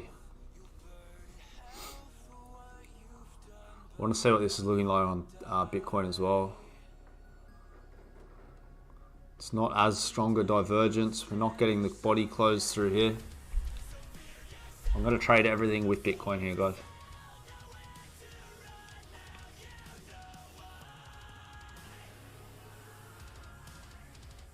As I said, we need confluence in these zones. We don't just trade limit orders off these zones, guys. We need confluence inside these zones, especially if the market's doing what it's doing. As I said, this is going to get used as an inducement liquidity high, which it is. We still have imbalance to the upside here. We can potentially look for a sell-off here, but I don't want to get caught up using this as liquidity high as well. We do have the retail trend falling down. And we can potentially see price move into this zone. The majority of the times what happens is retail look at this and it might come up and mitigate this zone here. And retail look at this as a breakout, a break of the trend, and they'll look to trade the breakout, in which it'll come down and stop them out. And then you've got pullback traders that are trading the pullback here to go long. And what price actually does is it comes up, mitigates this order block that we've got here, and then collapses from the zone. So the breakout traders that put their orders here get stopped out. And then the retest traders that go in on this retest here get stopped out as well. So we use this trend line to know where retail are in the market. We don't trade it. We definitely do not trade off this retail. We trading off this point of interest here, off our POI.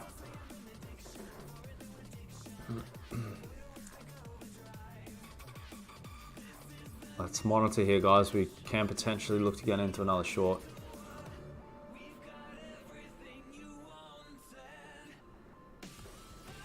Let's open up our Heikin Ashis here.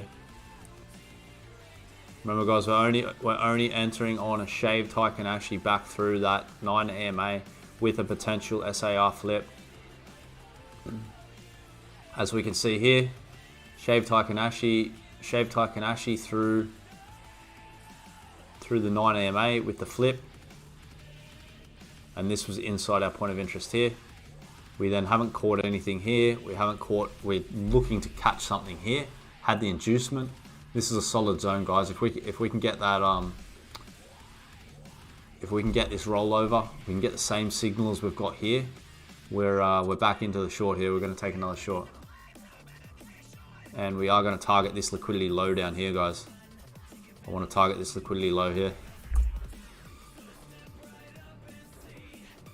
So we are getting that retracement. Market is going to tumble from here, guys. But at which zone? Is it going to be this zone? Or are we going to push up, fill in balance up here, potentially get a test on this trend? But the other thing the market can do here is sweep this liquidity, catch a lot of people in the short, run them back up, take this liquidity, and then tumble back down. This is the reason we take our 1-to-1, 50% of our 1-to-1, because we can catch this. If we're wrong, we can still catch that.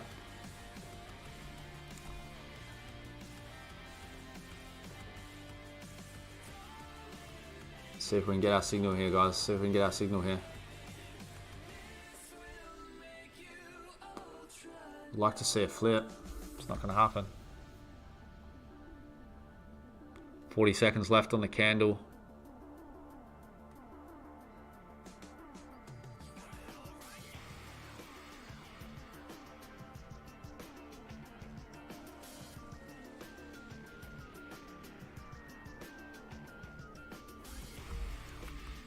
.24 seconds left on the candle.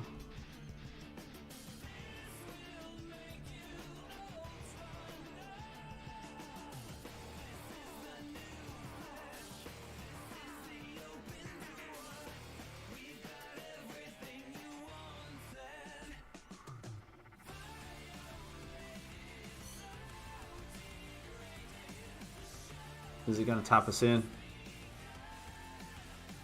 My Binance charts are My Binance charts are a lot different to these. Oh fuck. Here we go.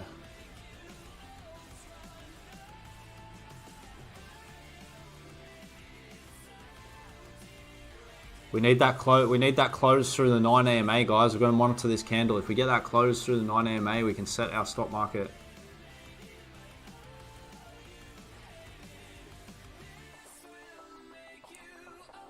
I will be setting my stop above this swing high here.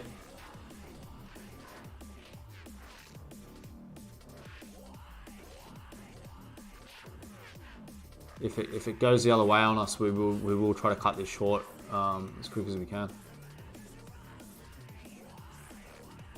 But it is a valid point of interest. It hasn't quite touched us yet into this point of interest, which is why I'm setting my stop a bit higher.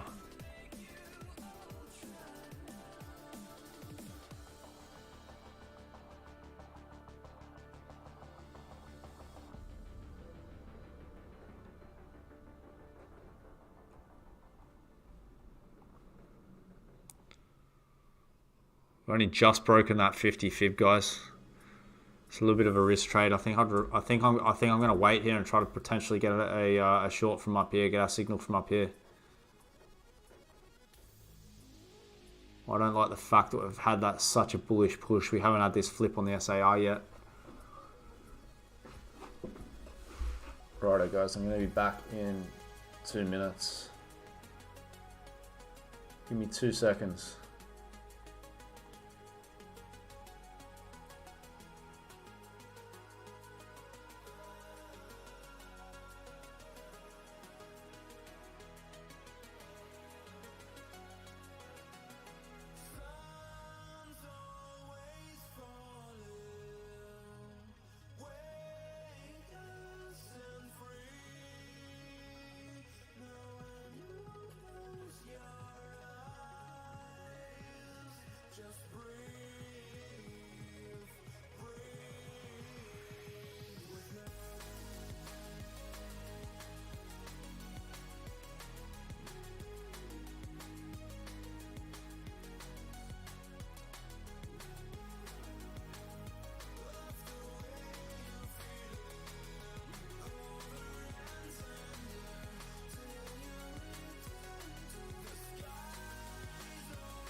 Back on here, guys.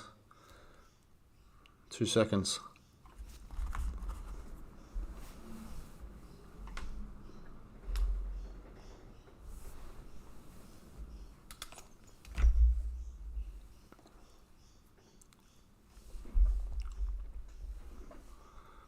We're back on the money. Good decision not to trade this, guys. It is just creating more inducements to take this higher. It didn't meet our criteria anyway. We did get the minute time frame Heikin Ashi candles. We did get the close through. So this was our candle that closed through the 9 EMA, but our order goes in front of that. We don't simply just enter because it's closed. Our order has to go through the front of that.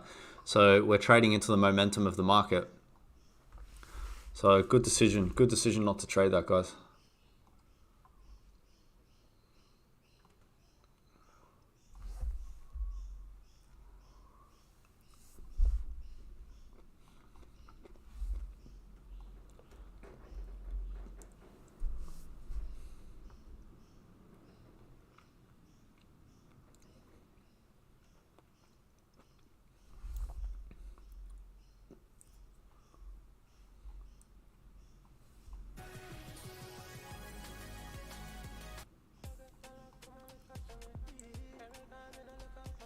The markets are absolutely red, guys. What's the fear and greed doing?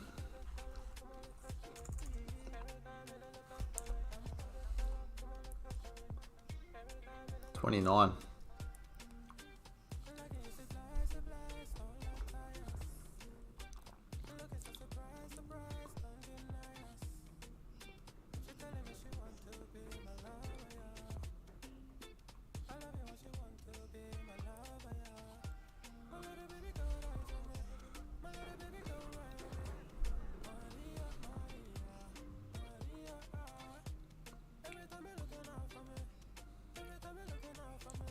You can see this here, guys. Asset managers and institutions, so the big players, the whales in the game, are majority of their positions are long at the moment in the market. And if you look at leverage funds, which is retail traders, people like me and you, we're more short than long. So as you can see in these charts here, actually probably a better way to describe it is asset managers are long, 14% short, and it's the reverse in leverage money. So if we jump onto our 15-minute charts here, on Bitcoin, and we'll see what where majority of liquidation levels are. So at the moment, if you look at majority from where price is, majority of our liquidation levels are all up here. We do have more in here as well than we do have sells. So leverage money and all these liquidity levels, these liquidity levels are 50x positions of I think $1 million or more, and these are their stop losses as such. So this is where they're going to get liquidated on their positions.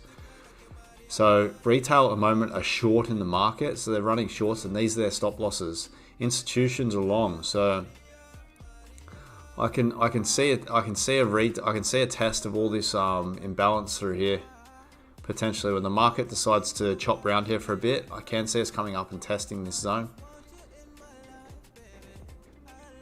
So it's just a little something to look at.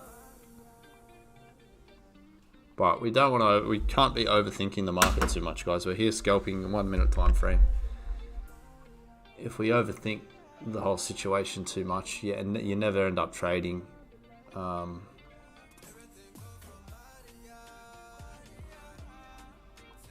It's rolling over on us now, guys.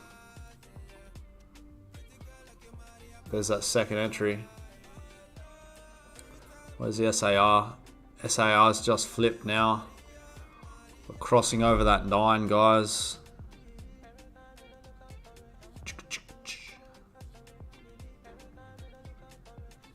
Do have the liquidity highs there.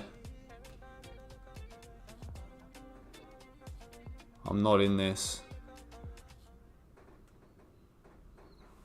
I'm just not confident about the break of structure we've had here, guys. I don't like that break. We've had this break of structure. I'd rather see another break before we go in.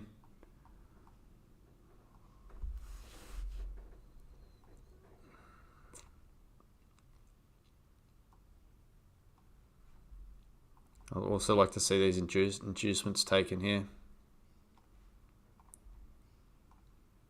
These liquidity highs here, guys.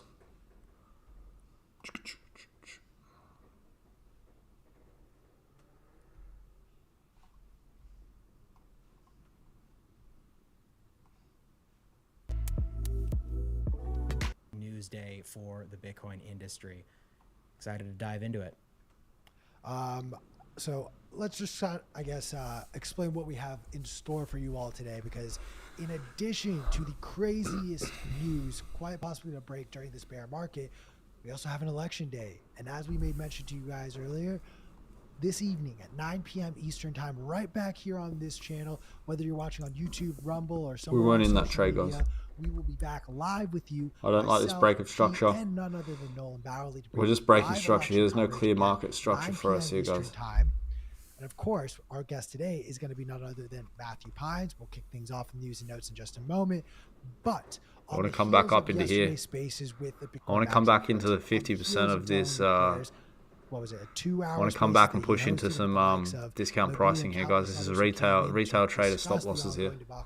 I don't like it. I'm going to wait for our trade. In addition to bringing you Bitcoin Magazine live, in addition to bringing you a live election special, we will be hopping on Bitcoin Magazine Twitter Spaces at 2:30 p.m. Eastern Time. Dylan is going to be joining us. We're going to continue to recap what is going on there. I've talked a lot. We got a lot of talking to do. Let's dive into some Bitcoin Magazine news on today, Tuesday, November 8th. The biggest story in all of crypto land is none other than Binance, the #1 largest crypto exchange in the marketplace, has announced they are going to be acquiring the #2 largest crypto exchange in FTX. I mean, we have been discussing FTT and the debacle going on there for the last 2 days in a row. The last 2 days we've been live. Starting on Friday, we discussed this. Let's rewind the tapes a little bit, though. This is the pandemonium really started with a fucking tweet, and let this be a cautionary tale to not troll the wrong CPI person. data. SBF, all he 12:30 said is he didn't know if CZ could show his face in DC.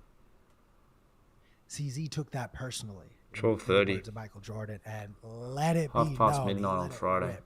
We discussed yesterday the unusual whales tweet, how CZ had confirmed that this was in fact Binance moving about 23 million FTT tokens into a wallet with an eye on liquidating. As this progressed, as we talked about it yesterday, you essentially saw members of Alameda, which is affiliated and tied back to FTX. I want to get up in this golden pocket here, guys. Connection to have in the back of your mind. As CZ is announcing these moves all over Twitter yesterday, you have various members, all the way up to the CEO of Alameda, announcing and tweeting out saying, "Hey, whoa, CZ, we'll buy all of your FTT tokens at $22. Like OTC, like we don't need to mess with retail. Like let's do it this way." And CZ, very kindly, very unkindly, however you want to say it, said, "Fuck right off," and went ahead and sold everything he had. Look, there's a very important distinction. Well, no, it's an point. He literally said, he basically said exactly that. They reached out and were like, "Well, buy it," and he said, "With what?" Let's clarify. His action said that. But what he actually said is almost as funny. He said, "With what money?" So there's something really important, and I want to spend some time first on this sticking point. It's the $22 peg. When Alameda last night was trying to get in touch with CZ, offering to buy all of their FTT at $22 a share, some assumptions started to get thrown out. Shout out our boy Dylan LeClaire, who has been all over this. In fact, if you are not subscribed to Bitcoin Magazine Pro, let me tell you, those guys hit the head on the nail last night, submitting a report detailing what they expected to happen. Hit the nail on the head, bro. That report, because let it be known that these guys have a crystal ball somewhere, because much of what they said came to fruition. And here's where I want to really emphasize: the $22 a share for, or price, whatever, that Alameda wants to be purchasing FTT from Binance. As I said before, we've got There's this some speculation divergence, going on guys. that this is most likely due to the fact The only thing they have that's taken a leverage allowing position us to push up, break, against change not character only here. their own assets, Let's monitor but this some here. potentially their own. I do like Binance to see a assets, long here, i.e. all potentially of from the retail zone down holders here. who use FTX, they See if we can catch the potentially, bottom of is this. not yet We're scalping confirmed, up, guys. We're however, only taking suspicions short. are We're brewing that not this is looking the to case, swing this. that they pegged all of these assets to a $22 per FTT token valuation, and if it ended up crashing below that, well, what happens when you peg something under leverage at a certain price and it goes below? We have created this ADP was the imbalance. answer Last that sell to buy. question. Last sell to buy is here. Pete, can you answer the question of what happens? Last sell to buy is here, guys. Depeg and you get wrecked. You get margin called and everything bad. All the bad shit happens. Boom, and we're watching it in real time. Look, there's another really interesting thing that I thought is worth pointing out. Currently Dylan looking explained for, guys. far more Currently looking eloquently for. than I will in Induce second liquidity. tertiary Come up and tap into some of these zones up higher. If you will try to explain it to you all, but I highly It's our golden recommend, pocket. again, if you are not following Dylan LeClaire, please go over to Twitter and follow Dylan LeClaire right now. He has been breaking this down in real time, and his analysis So of it retail has trend been line. chef's kiss. We actually included in the description to the videos, there's the link to Dylan's article breaking this all down, so you guys can check it out there. Absolutely, please do that. Retail trend here, Something guys. that Golden he said last pocket. night that I Two want to present to the zones. two of you, because this is where We just I got to think play the it waiting gets game. really interesting. You're seeing some conversations all over Bitcoin Twitter calling for SBF to be arrested. Hey, his Ponzi is now becoming unraveled, like he was scamming and fraudulently claiming certain things to both investors as well as retailers, and then on top of that, to regulators. And here's where it gets interesting. Remember that connection I brought up between Alameda and FTX? There is a suspicion that the way Alameda was trading FTT in particular was using the order flow that they had access to from FTX to trade off of retail, no different than what we saw BitMEX get dinged for 4 or 5 years ago, which was very, very illegal to the point where their CEO is not allowed back in this country and BitMEX cannot operate in this country. This is absolutely bonkers. And the really important thing, we've been highlighting this too, SBF continues to make buddy with everyone in DC. He is becoming the regulator's favorite crypto boy, donating over $40 million to all the midterm campaigns. He's buying politicians or attempting to. 100% he has been. And it's gotten to a point where I even think many of these politicians, those who've had the time to sit with SBF, those who maybe understand the broader crypto ecosystem a little bit better than some of their older, less technically savvy counterparts, they may even know how nefarious what SBF is doing. But hey man, money talks and he cuts them a check, so they're not the one, he's not the one they're going to go after, at least for right now. Yeah, go ahead, please. I actually have a quick question. Pete, do you want to go or do you want me to go? No, I was just gonna say, let's just, for everyone who's joined since then, what is the overall summary of what's happened? In let's say 5 sentences. In 5 sentences, you saw Binance announce that they want to unwind their FTT holdings when they realized that FTT is overly levered by none other than FTX and Alameda themselves. As a result, you saw the price of FTT go below a $22 peg that Alameda had created under a suspicion many believe that they pegged and levered their positions at this $22 peg. As a result of this unwind, you now see FTX unable to have. All right, guys, this is utterly insane. I think we have just experienced one of the biggest events in crypto exchange history. Binance Exchange, the biggest exchange in the world, just bought their rival FTX. And it's just not a usual acquisition. This is a chokehold. This is fighting your competitor until your competitor actually asks for your help. That's how crazy and insane this is. I mean, this just came in right now. CZ tweeted this out and said, this afternoon, FTX asked for our help. And to help with their help, Binance is essentially intending to fully acquire FTX.com. This is going to allay a lot of concerns because prior to this event, a lot of people were afraid that they couldn't get their withdrawals from FTX exchange, that there were some serious problems there. But it seems to be that Binance is coming in as a white knight now to help their bitter rival by just buying them flat out. So in this video, what we're going to do is we're going to cover the event itself, which is going to, my mind is still blowing up right now. It's like this is still sinking in. But at the same time, we're going to talk about some implications for crypto overall as well. Because obviously the exchange competition landscape is just flattened now. But also because Sam is super heavily involved in a lot of different cryptocurrency projects, he's invested in a lot. He's also started a lot too. I mean, obviously he's very big in Solana, FTT, of course, Serum. There's going to be ripple effects throughout the entire industry. So we're going to cover some of that here in this video. And obviously, of course, like, if you guys appreciate content like this, I'll really appreciate if you leave a comment down below about what you think. Because everything's lining up very similar here, guys. Opinions today. Change your character. Of course, I do haven't broken the structure. If you can help the channel as well, if you like the video, that would be very helpful. We so let's get into it. Respected this point of interest. I just have to bring this meme up because like, this is, I didn't create this. Showing signs of reversal on the divergence. Bankman-Fried warns of some crypto exchanges price making lower lows. Secretly price on the RSI. And then higher highs. It's mine. Flattening out. Oh my god. So we are seeing the same thing here, guys.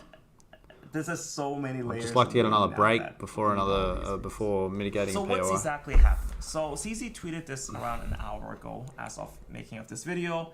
He said this afternoon, FTX asked for help. This is there is a significant liquidity crunch to protect everything's users. looking exactly the same. Non-binding LOI, so that's a letter of intent, intending to fully acquire FTX.com and help cover the liquidity crunch. We will be conducting a full DD in the coming days. So this is really an intent to acquire FTX. It's still not done yet. They're still going to do the due diligence. But at the same time, of course, you can see that Sam has also tweeted out a similar comment as well. Obviously, for him, he's phrasing it a little bit differently. He doesn't want to show that he's losing, but you know, we all know what's happening here. But let's say Sam is saying, "Hey, I have a few announcements to make. Things have come for a circle. FTX's first and last investors are the same. We have come to an agreement on a strategic transaction with Binance for FTX.com, pending DD, etc." So, yeah, I mean, depending on how you phrase it, I mean, CZ's going to call this an acquisition, Sam's going to call this a transaction, but they mean the same thing. Binance is pretty much acquiring FTX.com. Obviously, there's a lot of concerns over withdrawals because what's led to this, like what I haven't got the change of character here on link, guys. Is that people were unable to withdraw from the FTX exchange. Could respect this zone on link. Past almost 72 hours, more than $800 million of stable coins have just left the FTX exchange. People were withdrawing like crazy because they were fearing that this is almost like a Celsius event. They were fearing that this was going to be a collapse and people won't be able to withdraw. So there was so much fear going on. People were mass panicking, withdrawing funds. Change of structure, break. Withdraw stopped. Change of character, break of structure. At that point, it's very clear that Sam ran out of liquid cash to facilitate these withdrawals, and it might be very well in the case that it was not a very small amount. I think we can probably assume that by now, because if it was a small amount, I think Sam could have approached other liquidity lows and imbalance under here, guys. Maybe $100-200 million, but if it's upwards of the billions of dollars, they probably knew they can only approach Binance for that amount of money. So I want to monitor for shorts here. I think it's pretty safe to assume I'm that monitor for shorts on Doge. $2 billion at this current point. So CZ has tentatively signed a non-binding agreement to acquire them. He also hinted, this is actually quite interesting as well, if you actually look at the tweet itself, it's constructed in such a smart way. He says, "Stay Seifu," right? And if you guys know, Seifu is Binance's kind of acronym for their safety fund to protect user funds. He didn't say funds are safer, which is his classic quote. You know, Higher time frame, guys, but still. If there were any funds run through our swing on points Binance here that were at risk, he'll always say funds are So safe. have this swing high, But swing low, in this case, he said stay safe. swing high, implying that he's highs. you know Never he's giving came a up and weak, broke you know, these he's highs. I can't really wink right large now, swing wink low. right I'm now. looking for It's another like, swing wink, high wink, down into this golden pocket or around this zone. Respect this he's doing retail something to trend protect line. user funds at this current point, So then but jump back down, take some more also liquidity. no guarantees, right? So He's we not are saying monitoring funds are short safe, from this stay zone. safe. We've got our point of interest here. He's also I think it's our 3 minute, interesting. 5 minute, He's, maybe 5 minute also point of being a little interest bit that we're sitting elusive in about now. the situation with FTT token, which is a native token for the FTX exchange. He says we expect it to Sitting be inside that 5 minute point of volatile interest now. in the coming days as things develop. We do I have think imbalance this is up just here as well, perfectly so drafted, at this we current do point. need our confirmation from this But zone. at the end of the day, you know, what has happened has happened. Binance has basically acquired their rival, and in the most, I guess, most aggressive way. Like it's a very aggressive way to kind of force your opponent into submission, because kind of Binance started this whole event by creating a bunch of uncertain tweets, a bunch of attacks on the FTX exchange, was cautious in the first place. See if we can short back down into this zone here, guys. Put Sam into a chokehold, and Sam Short back down into here. submitted to it. So We know we've hit our higher time frame point of never a interest. dull day in Let's crypto. clear that out and, now. and the crazy part of this is that it Yeah, happened chart's in nice and 3 clean. days. Now let's take a look at what happened and the events leading up to this, because I think this is Love to super see a test on interesting, this and it retail really trend goes to into show the how point of much interest. strategy there was at play in this. This was not an easy acquisition by any means. So let's go back to the start and look at the research. So we have an article here on boxmining.com about what's happening with the war with FTX. And there's kind of an order of events, and we'll just follow this in kind of chronological order and figure out things out. So let's just talk about Alameda Research first, because that's kind of the sister company to FTX. It's kind of how Sam started in the first place, by creating Alameda Research, which was a fund that invested into various projects, including Okay, guys, let's get a roll over here. Serum. Let's And turn our entry indicators was on. accusations that like Alameda wasn't doing very well. Now, shots were really fired on November the 6th. So this was when CZ came out and said they were going to sell $2.1 billion equivalent of cash BUSD and also FTT coins that Binance was holding. You have to remember that Binance were one of the first investors in FTX, right? They were one of the first ones. They kind of like helped incubate this in the first place, but they had a falling out. So, but because they're one of the first investors, they still had tokens and money from that investment, right? So by being able to dump a huge amount of FTT, it caused a huge amount of fear in this community, right? Just want this to Now, slowly things got build. We super want heated these when these CZ we want these put SAR FTT dots to get closer and as closer to Luna. price here, Because guys. you know Luna collapsed, With small right? candles. So we want small candles this to is form, sort of like this, super, just small candles before we super get that, high IQ, that because drive down. Obviously, everyone Small picked it up, candles, small right? candles I saw before we get my that drive down. WhatsApp being flooded by, oh my God, CZ just, put them in the same sentence, kind of implying something, but not implying it outright. Stay patient. Right? But people got the message. People got the message that FTT was in trouble, and you can also see this follow that collapse of FTT as well. Like just over the past 7 days, it dumped from $22 to what is now essentially $9, right? So this had a catastrophic effect on FTX's native token, and of course it had a catastrophic attack on the people who are holding funds on FTX. There was a huge movement of funds out. Over $800 million of funds were being moved, and people were tracking that aggressively on Twitter over the past 24 hours. So that was kind of the events, the cascading group of events that led up to this. We see CZ being extremely aggressive here, outrightly telling people that he was going to sell FTT on the market.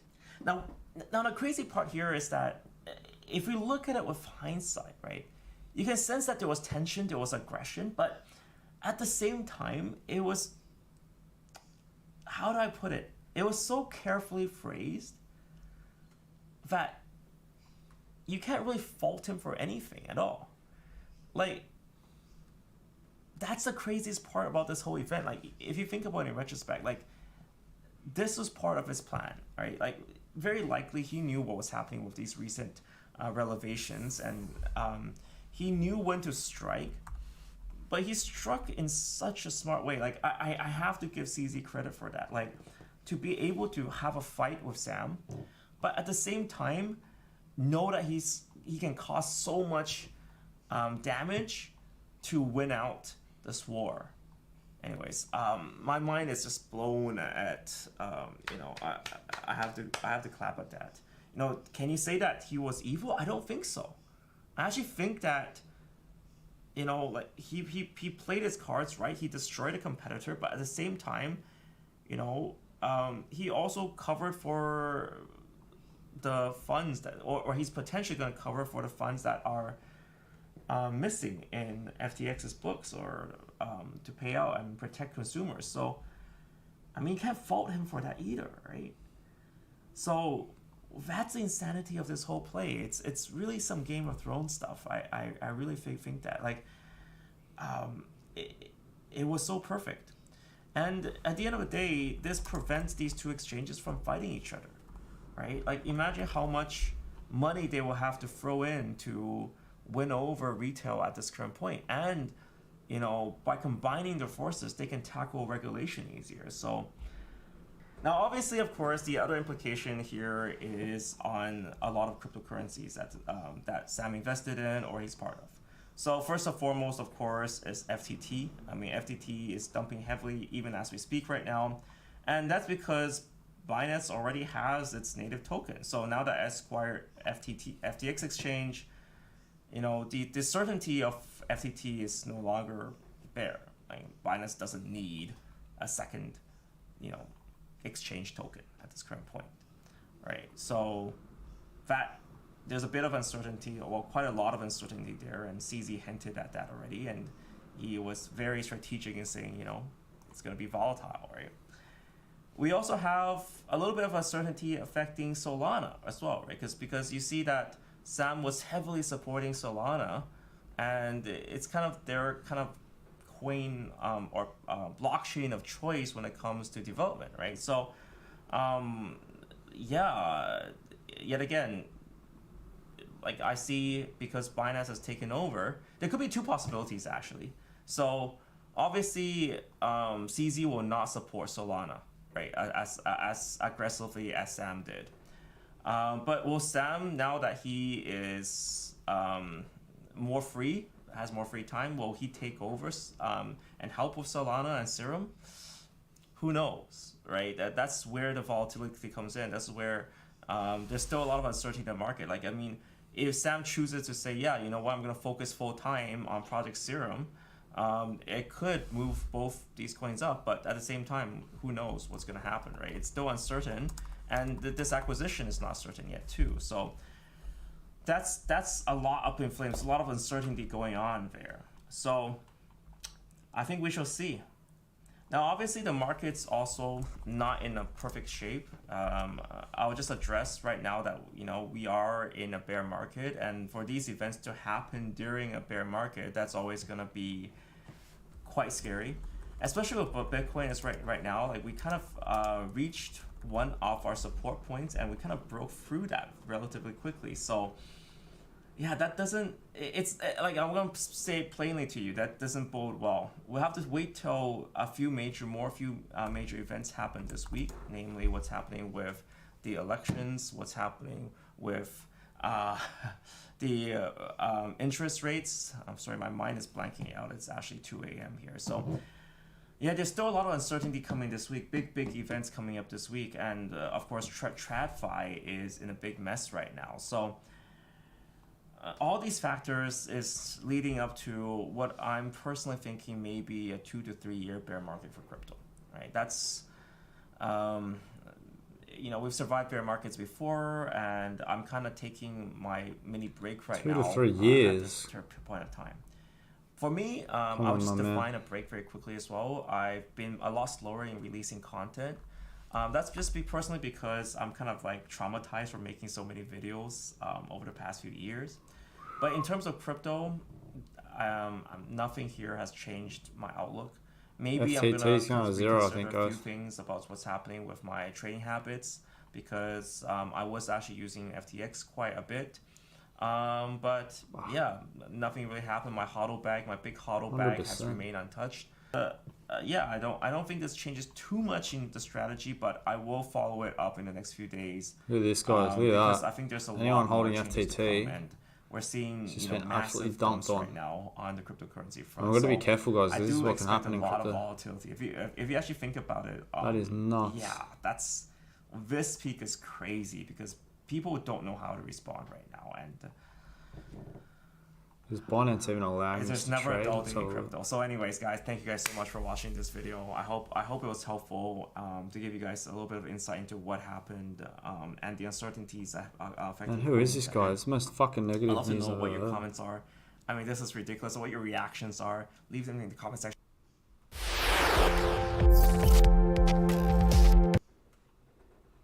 Of all the Tennessee Williams plays, he's the man who made Marlon Brando, and the man who made Paul Newman, and the man who made Warren Beatty, and the man who made James Dean. He did all those movies and the plays that went with them.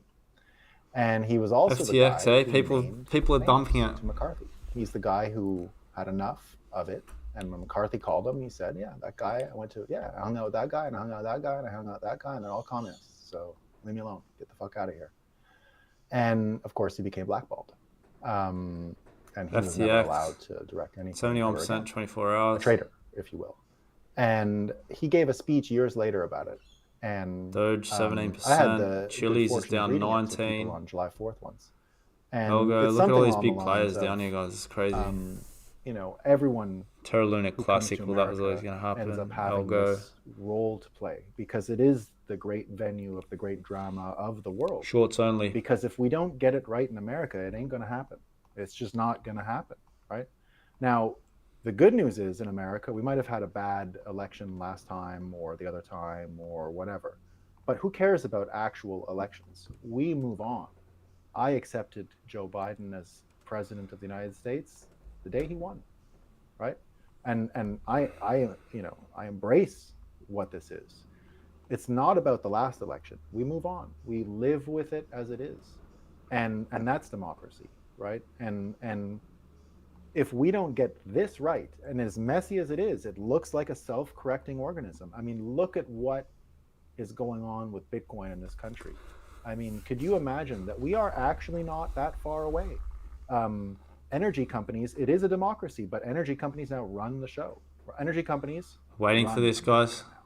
This looks like an entry for a short here. Whatever happened in Europe, that was. We had this shaved candle through the 9 EMA, but it never picked out water up. In front of the price. American energy companies can I'm going to look to military where to go. Stop market into this, guys. Bitcoiners' path to power and stop market in is as straight and clear and short as you can imagine. We just have to corrupt the people who just want money. I like the change character breaker structure. I like we're pushing into this golden pocket testing of the retail trend. The most powerful entities in the world. I will look for a momentum trade though here, guys. I want to trade into these shorts. It's game over. We'll win, right? And what America can then provide is the major pivot of our time, the separation of money and state. America will live on forever. When people say America has trouble, the Fed Reserve has trouble, the dollar has trouble. America's fucking fine. California, the coffee tastes as delicious today as it did any other day. The sunsets are as beautiful. They got to clean stuff up, but that's a normal result of what's going on. So we're here. America is where democracy hasn't failed yet, and I don't think will. I don't think it will. I love that. I know we're gonna be wrapping up here because we've been on air today for so many hours, and quite frankly, we just don't get paid enough to be on air this much. I do want to leave. Today, show goes on. Oh, we're doing this because literally it was you Everyone's that said you had a hard time, jackass. Unfortunately, we do need to end at this point. I'm just saying, like, we're here for Bitcoin. Everyone's portfolios are down 20% today, guys. To close out, or more. This was supposed to be an election show. We talked about the political races for maybe maybe 10 Yeah, minutes. we did the coverage. We out here making We did. making Totally did. making scalps, The guys. incumbent senator out of New Hampshire, Maggie Hassan, she is going to keep her seat. She's a Democrat. So that has been called by multiple networks at this point. So that I know that Nolan was one that you had marked. No, Pete, just you. Literally just you. Nolan and I were ready to keep going. See if we can grab this on Doge here, guys. But on that note, I want to remind everyone. I want to come down to this zone. We have this broken channel, you structure. We stumbled probably will across us. respect this Hey, I'm point sorry of that interest you here. found us of all the different coverage, but thank you so much for tuning in and joining us. If you are not already, please hit that subscribe button We down should come below. and respect this Smash point of the like interest. button. Tell your friends and But family about the I just want to crazy short shenanigans into that it. we got into. I want And to of short into it, course, guys. I'm assuming most of you are subscribed to our channel, but if you are not, do would like that. to But of short course, into you it. need to be subscribed to this gentleman's channel over here. Nolan, give everyone a quick little handoff of how they can stay up to date with the breakup, what channel it's on, and when you are airing. Yeah, I go every morning at 8 a.m. and I usually make a board, except on the weekends. We come in, we talk about all the news, we talk about all the psyops, we talk about basically whatever might be Getting tapped giving in you on BTC anxiety as well, that guys. day, whatever might be stressing you out about Bitcoin. We're there to talk about it, and it's usually mainstream stuff. We stay away from technical. I want to run a market. I want to run We're really a just there to. The reason why I call it the breakup is momentum because into it's it. really about the end of dollars. It's not about talking about why you should buy Bitcoin. It's talking about the collapse of the system that we live in. And it came from an observation I had once that, in China, they don't have nationalism wrapped up in their money, right? They have it in their culture. So they're at a sort of advantage, and Americans have to learn that there's things they're patriotic about that are keeping them back. And one of those things is the dollar. And so we try to keep that contrast. So it's every morning, 8 a.m. You can find me on Twitter at CountBTC. You can find me on YouTube at CountBTC, and I also run the shows on Rumble. So every morning, 8 a.m., haven't missed a day since September, and we got a good crowd in, talk about all this stuff, and we take comments and all that stuff. So join us. We're growing. We're having a good time. Yeah, totally awesome show. I always enjoy listening to it in the morning. As I'm getting my shit together, I highly encourage everyone else to as well. 8 a.m. Eastern time, by the way, everyone. So I kept saying 8 a.m. Nolan, I'm going to say this live on air that I can safely, based on that sentence, confirm that P has never watched your show because he never gets his shit together in the mornings. What are you talking There's about? a replay. It's in replay. Nah, man. I do. I don't listen to it every single day, but definitely twice a week, and then I watch the other ones. I'm tracking. It's good stuff. Yeah, there's Dex. Dex is. We got someone in our comments here. Dex, who joins us every day at 8. See if we can get this push back down Super into fan. the point of interest down here, guys. No, Dex is the man. Dex is the man. Shout out Dex. We want to get the push down into this point all of your interest down support here. for Breakup as well as Bitcoin Magazine Live. Let's wrap here, gentlemen. It has been a If not, it's a very push long up day, into long this higher evening. time frame. Hopefully tomorrow we'll have final wanna get this results. push. Maybe an election will be stolen. Maybe someone will cry foul play. For the love of God, stay sane, stay safe, and of course, stack sats. Stack sats, boy. See you tomorrow. We're in a similar position here on everything, guys. We've found our golden pocket zone.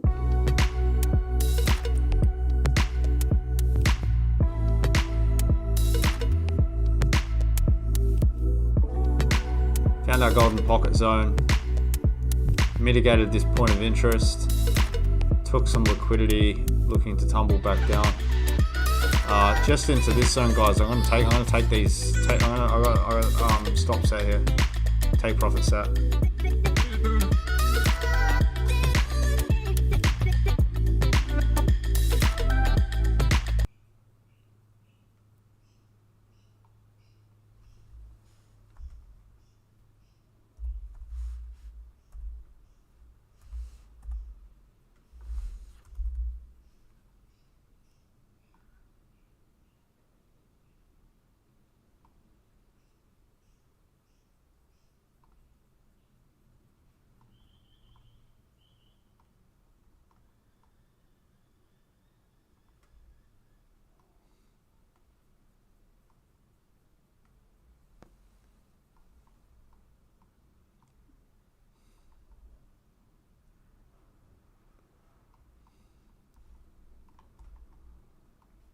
See if we can drag this down here, guys. Drag this down into some fib levels. It's not showing very strong signs of momentum down, but it is moving down slowly.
Has a good base. One of the things we are seeing, though, is Latino vote in Florida has become much more Republican, and that is something that we're going to, that's going to probably determine some elections going forward. The other interesting race in Florida was Ron DeSantis.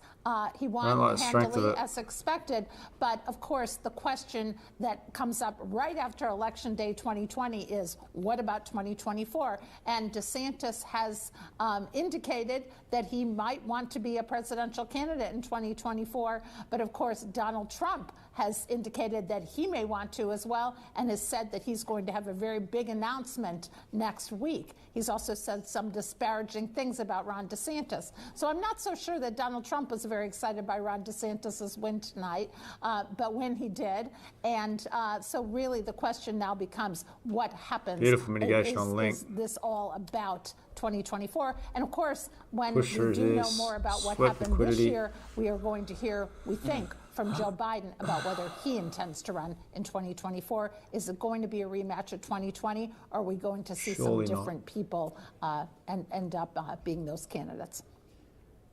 Yeah, what can the world cope with? And that's my faux pas, of course. It was DeSantis who took that seat, 59% to 40%.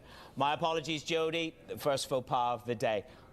Jody Schneider in Washington. Great work by you and the team. The T-Live is there for everybody with your Bloomberg terminal. Jump on it and you begin to see the flow and the show across the Bloomberg terminal. The U.S. climate envoy, John Kerry, says a Republican win in the midterms could cut the flow of climate finance to poorer countries. Let's get to COP27, the summit in Egypt. Yusuf, my colleague, is on the ground there. So Yusuf, this is a salutary warning from John Kerry in terms of, what is it, donor fatigue, or is it political donor fatigue? How would you describe it?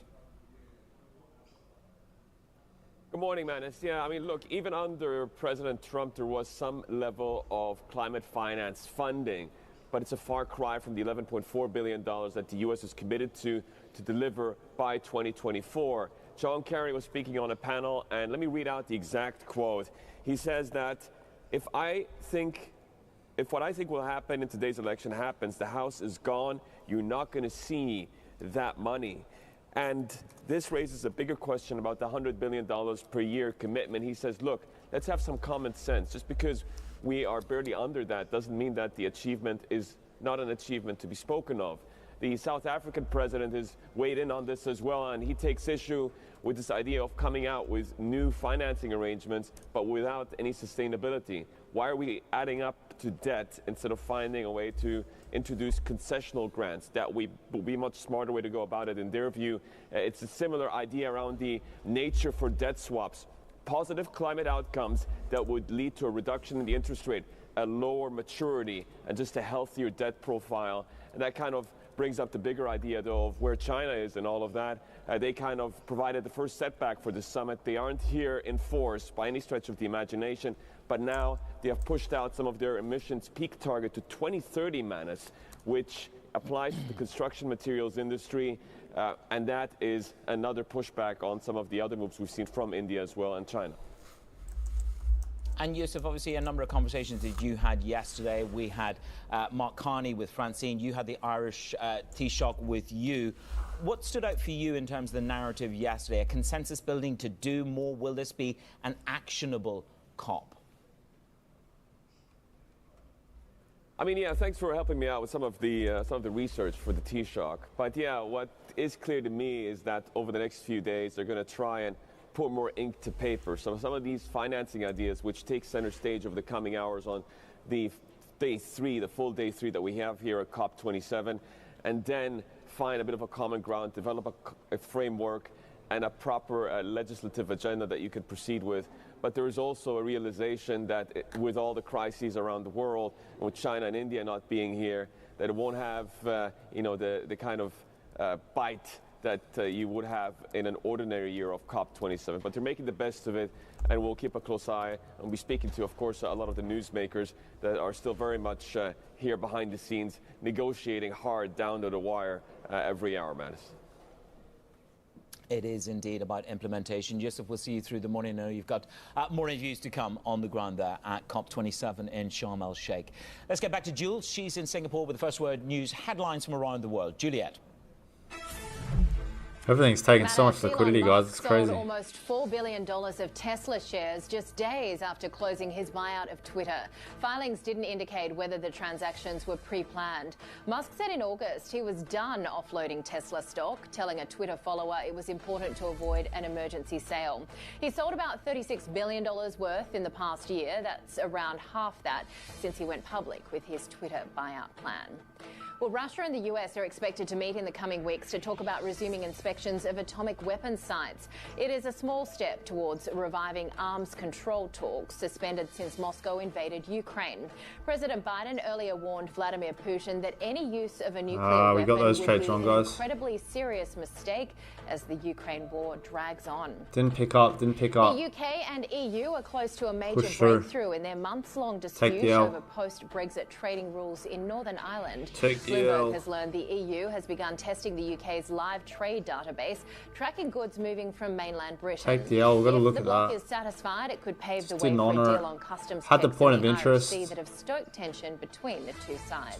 Fucking turn her down a little Someone bit. who bought a Powerball ticket in Southern California has won a record $2.04 billion jackpot after more than 3 months without anyone hitting the top prize. The winning numbers were selected nearly 10 hours after the scheduled Monday night draw was delayed because of technical problems.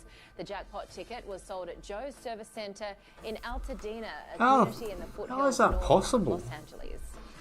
Global News 24 hours a day on air and on Bloomberg Quick Take, powered by more than 2,700 $2 billion. journalists and more than 120 countries. This is Bloomberg Manus. The fuck? Oh, Jules, you just make me dream. $2 billion off into the sunset. Still ahead on Daybreak Middle East. The Into midterm the golden election results, pocket. they roll in.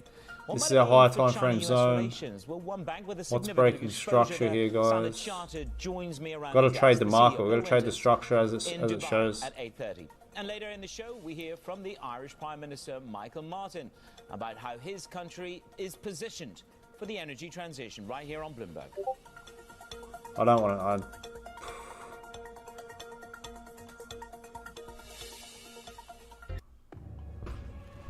So, you need a website.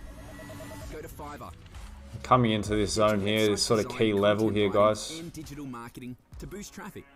Easy.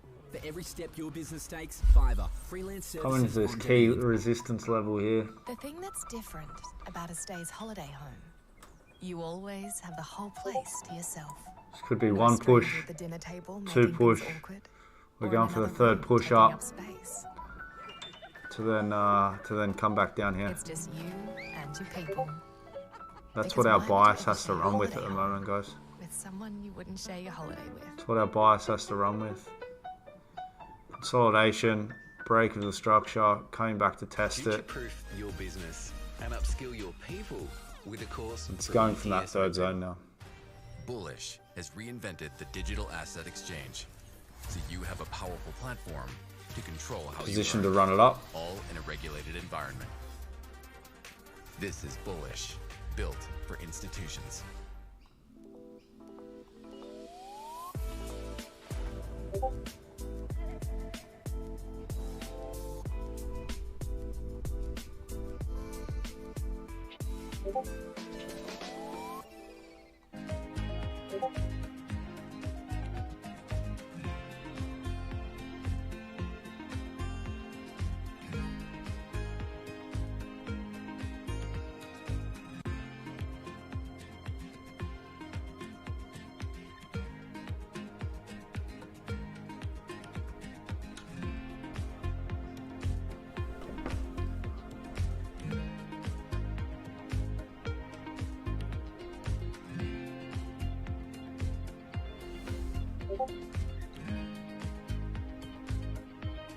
See if it gets respects this zone here, guys.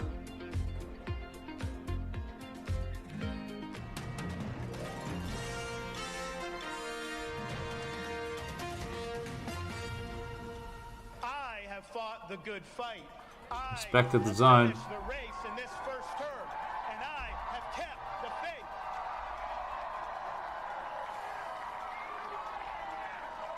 We've accomplished more than anybody thought possible 4 years ago, but we've got so much more to do, and I have only begun to fight.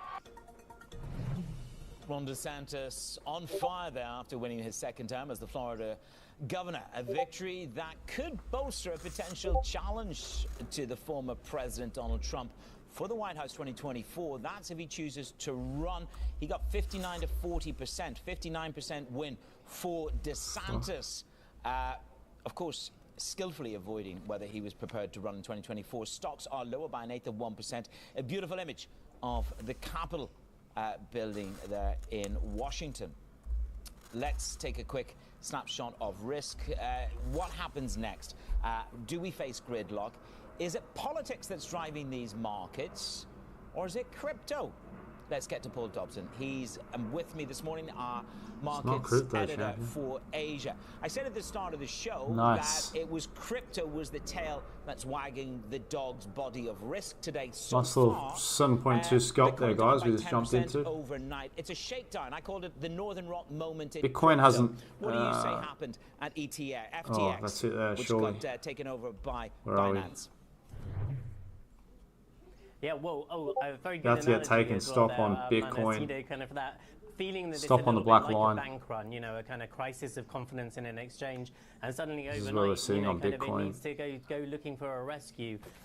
So pretty big. I think, you know, one of the things from the market perspective that we saw is this Beautiful scalp on Dodge there, guys. We respected that zone. We were getting for example, which kind of weighed on the whole crypto sector. got that nice push into and it's it. that kind of thing that takes a few days to run through, And then we were usually. respecting the zone, the and we feeling, ran I that think, up, with the which has sentiment got in markets nice. is we're not done yet with this kind of flush out, and there may be more to see, and there may be more to come, and there may be more contagion Nice risks scalp. as a result. Well, let me just qualify, you know, why I called it the Northern Rock moment for crypto. $6 billion was withdrawn from FTX in the space of 72 hours. And that liquidity crunch, Paul, as we know, is not just in crypto. Liquidity crunches in every market is a huge risk. Can we pivot to the politics of the United States of America? There's no red haze yet, but the narrative is building towards gridlock. We've written a lot about it. What do you think the biggest market repercussion would be if there is gridlock on Capitol Hill? The market perception, I think, is that a gridlock would be market positive, especially for equities, should be friendly, because if there aren't new policies Pulling up being into this enacted zone that up could here, do, guys. you know, sort of rock We can the boat, refine then this. Status quo is seen as usually quite a good thing. Same for the Can treasuries refine that market, into for there. matter. BTC crossing. You know, and I think that that's the consensus of where we're headed. Yet, so far, the picture is not completely clear, right? There's still a lot of counting going on. There's still a lot of close races, and so it could shift a little bit either way. And I think that's why we're starting to see A little bit frustrating we didn't come back down. We got that change of character, guys. We read the market perfectly. Just didn't tap into our zone. Didn't catch it. But, you know, kind of like at least people factoring in that That's kind right, of longer term counting. My colleagues upstairs are taking their lunch at the desk. They've ordered the pizza in. They think that they're going to be in. Maybe next time we can monitor the early sign of our entry position. Just monitor that early sign. In Singapore, Paul Dobson, our executive editor for Asian markets. Doesn't always come all the way down there. As long as we're within our discount pricing, which we dropped into the 50, actually tapped 618. We can start looking for that. So next time we will start looking for that, guys. We're going to monitor these chocos. These are what we want. These chocks. No stranger at the dinner table making things awkward, or in another room. Still breaking structure to the upside here, guys. Oh, that's just wicked us. Oh, fuck. Because why would you ever share your It's holiday alright. home It's alright. It's alright. with someone you wouldn't share your holiday with? Tapped into our higher zone here. I want to see what happens here, guys. I want to see if we break this high again or if we're going to break this low. We're testing this retail pattern, as I said. A lot of the times we come up, we do test it, and then you got support and resistance traders going like that, and you got the breakout traders that have already traded it up, so they're probably going to come get stopped out at this point of interest down here. This is our zone we're going to monitor now.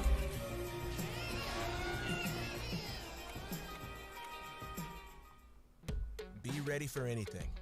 It's our last push up that broke structure, guys. Clean some of this shit out. Let's clean this stuff out. So you're ready for whatever comes next. Alright, clean charts, clean charts, clean charts. Balance has been filled. Balance has been filled to the T there nicely. Let's see if we respect this point of interest. This point of interest that broke structure up here.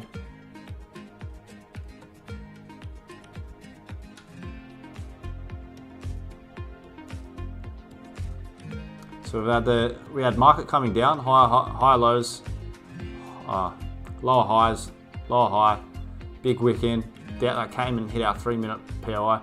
Change of character, came back. We didn't tap in because we missed our entry, but our entry confirmations would have allowed us to get into that market, and then we've run back up. So this zone here is still valid because it's broken the structure to the upside here. So it's important to keep an eye on this zone, which we will throw an alert on. 12 years ago, after the selection process for 2022 World Cup, the FIFA president at the time, Sepp Blatter, We then also have this zone here. key supporter of Qatar's plan to host the World Cup. Just 11 days before the event kicks off, and the controversial soccer official says that the decision was a mistake. Simone Foxman is with us now in Doha. I mean, Simone, one's got to wonder. Both have liquidity why he makes this inducements. statement now. Why does he say it was a mistake? His specific commentary here was that the country is too small. But guys, remember, we are are too big for bullish that. And it's true. in regards to this little market structure here. Question mark for Qatar We've broken structure once again, so you can assume that we're going to respect this to go higher, but you've got to also understand we're in a higher time frame point of interest. Some of the ongoing angst around corruption, alleged corruption in the bidding process, both for the 2018. So we're still until we break this high, we're still bearish in this market, guys. This is just internal structure. So we're still bearish on this point of interest. About a meeting that allegedly happened between then French President Nicolas Sarkozy, now Emir Sheikh Tamim bin Hamad Al Thani, and Michel Platini. Yeah, that's 2 seconds. I'm just going to transfer this over. UEFA, and he alleges Back in that 2 Sarkozy seconds. pressured Platini into pushing forward this Qatar I'll bid. leave the news on for you. You know, I honestly approach these comments by Blatter with a degree of skepticism. Remember, he's still tied up in legal battles over corruption in FIFA. Generally, he left under pretty unfortunate circumstances, largely disgraced. You know, that said, we have seen this criticism about the corruption in the bidding process play out continually, even 12 years later, especially across the UK press. And I think this is really how the press, in some ways, is approaching this issue. And I think we're going to continue to see some of their coverage tainted by that. But we'll see if this changes, you know, once we start the matches and everyone's very excited for play to begin. Now, somebody didn't get the memo from Qatar in regards Sorry, to the controversy around. We're going to shut this off soon. How long have we been up for? We've been up for what are these controversial 2 hours and 45 minutes so far. Maybe you just didn't get the email. Yeah, well, this is a sticky subject. So in an interview with public broadcaster ZDF, one of the World Cup ambassadors. We a did former jump in country on. player by the name of Khalid Salman al-Mahanadi. He said homosexuality is a damage in the mind, and he also said he had a problem with children seeing gay people. This interview was actually cut short by the World Cup organizer after he made these comments. We understand. Construction to the zone again here, guys. I want to look for this push down. The controversy and some of the criticism we're going to see when we're trying to square local norms. And remember, here, homosexuality I want to see a break. I want to see a change of character. Values and the expectations. I want to see a change of character here. Who want to come here? They want to be safe, and they want to express their pride for being LGBT.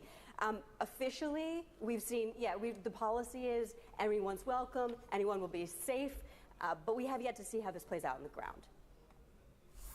Simone, thank you very much. Simone Foxman, the Qatar Financial Centre in Doha. Quick snapshot of equity market risk as we're waiting for the midterm final results to come through. It's going to be days before you actually know whether it is a red haze, so to speak, and gridlock. Okay, guys, we're in this zone. Let's turn on our entry confluences.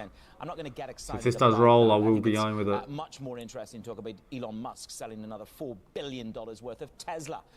The Nasdaq bears up very well, flat on the day, 11,000 as bankers and tech now cut jobs. Is this the beginning of a more substantive slowdown in the United States of America and globally? This is Bloomberg.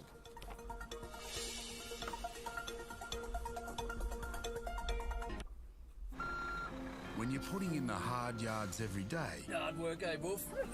It's good to know your money is too. Hook up. Coming up. Nice one. CBUS Super, making hard work pay off.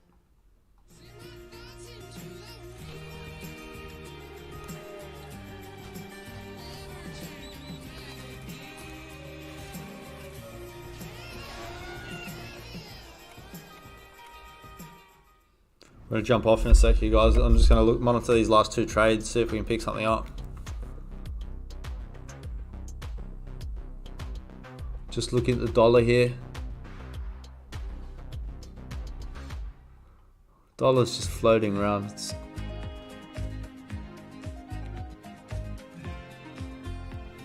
If anything, the dollar could mitigate here and tank back down. Market structure, it's breaking structure. It's not creating it's made this lower low, not creating a higher high.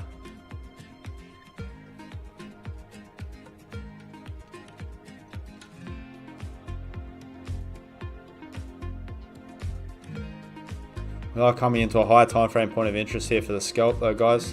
This broke structure, this is a zone. Had this internal structure pushing back up, but I like the idea of a sell from this point, guys. Buyers have left this zone.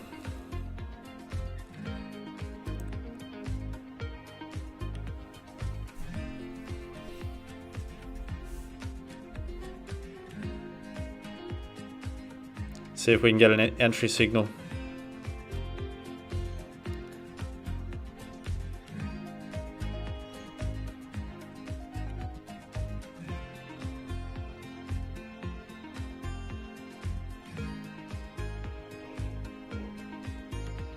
I've tapped into the refine zone on Doge.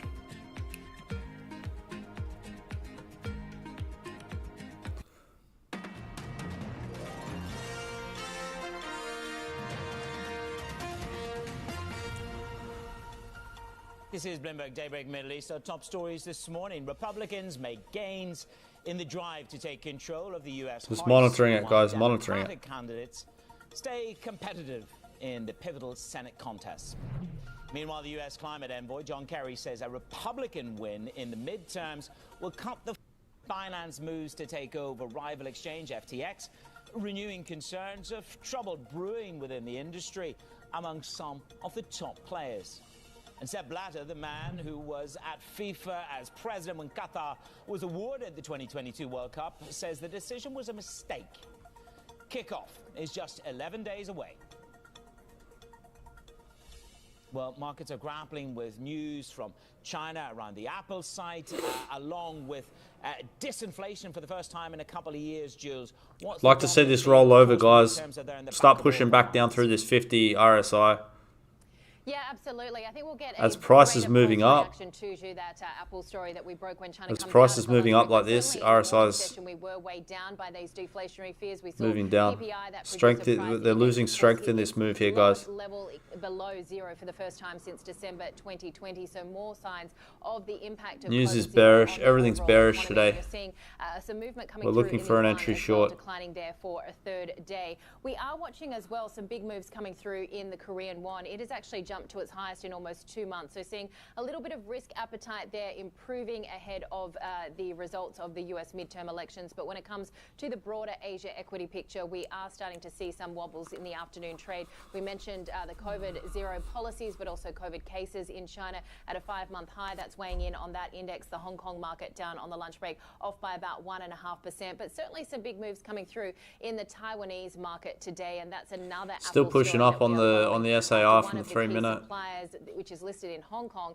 actually said it has lost a major supplier. So starting to see some of those other players in Taiwan rally on the back of that news, man. You can see the SAR flip in our zone, but we still want that. We want that shaved candle pulled through. I'm also going to be looking for a break on some lows Yeah, here. absolutely. Stay to help here. As you can see, interim market see structure. a bottom in this market that we know has been hit so hard. So you've got that Bloomberg index of Chinese developers. Now we're slowing, guys. We're slowing. We're not. We're just sitting here.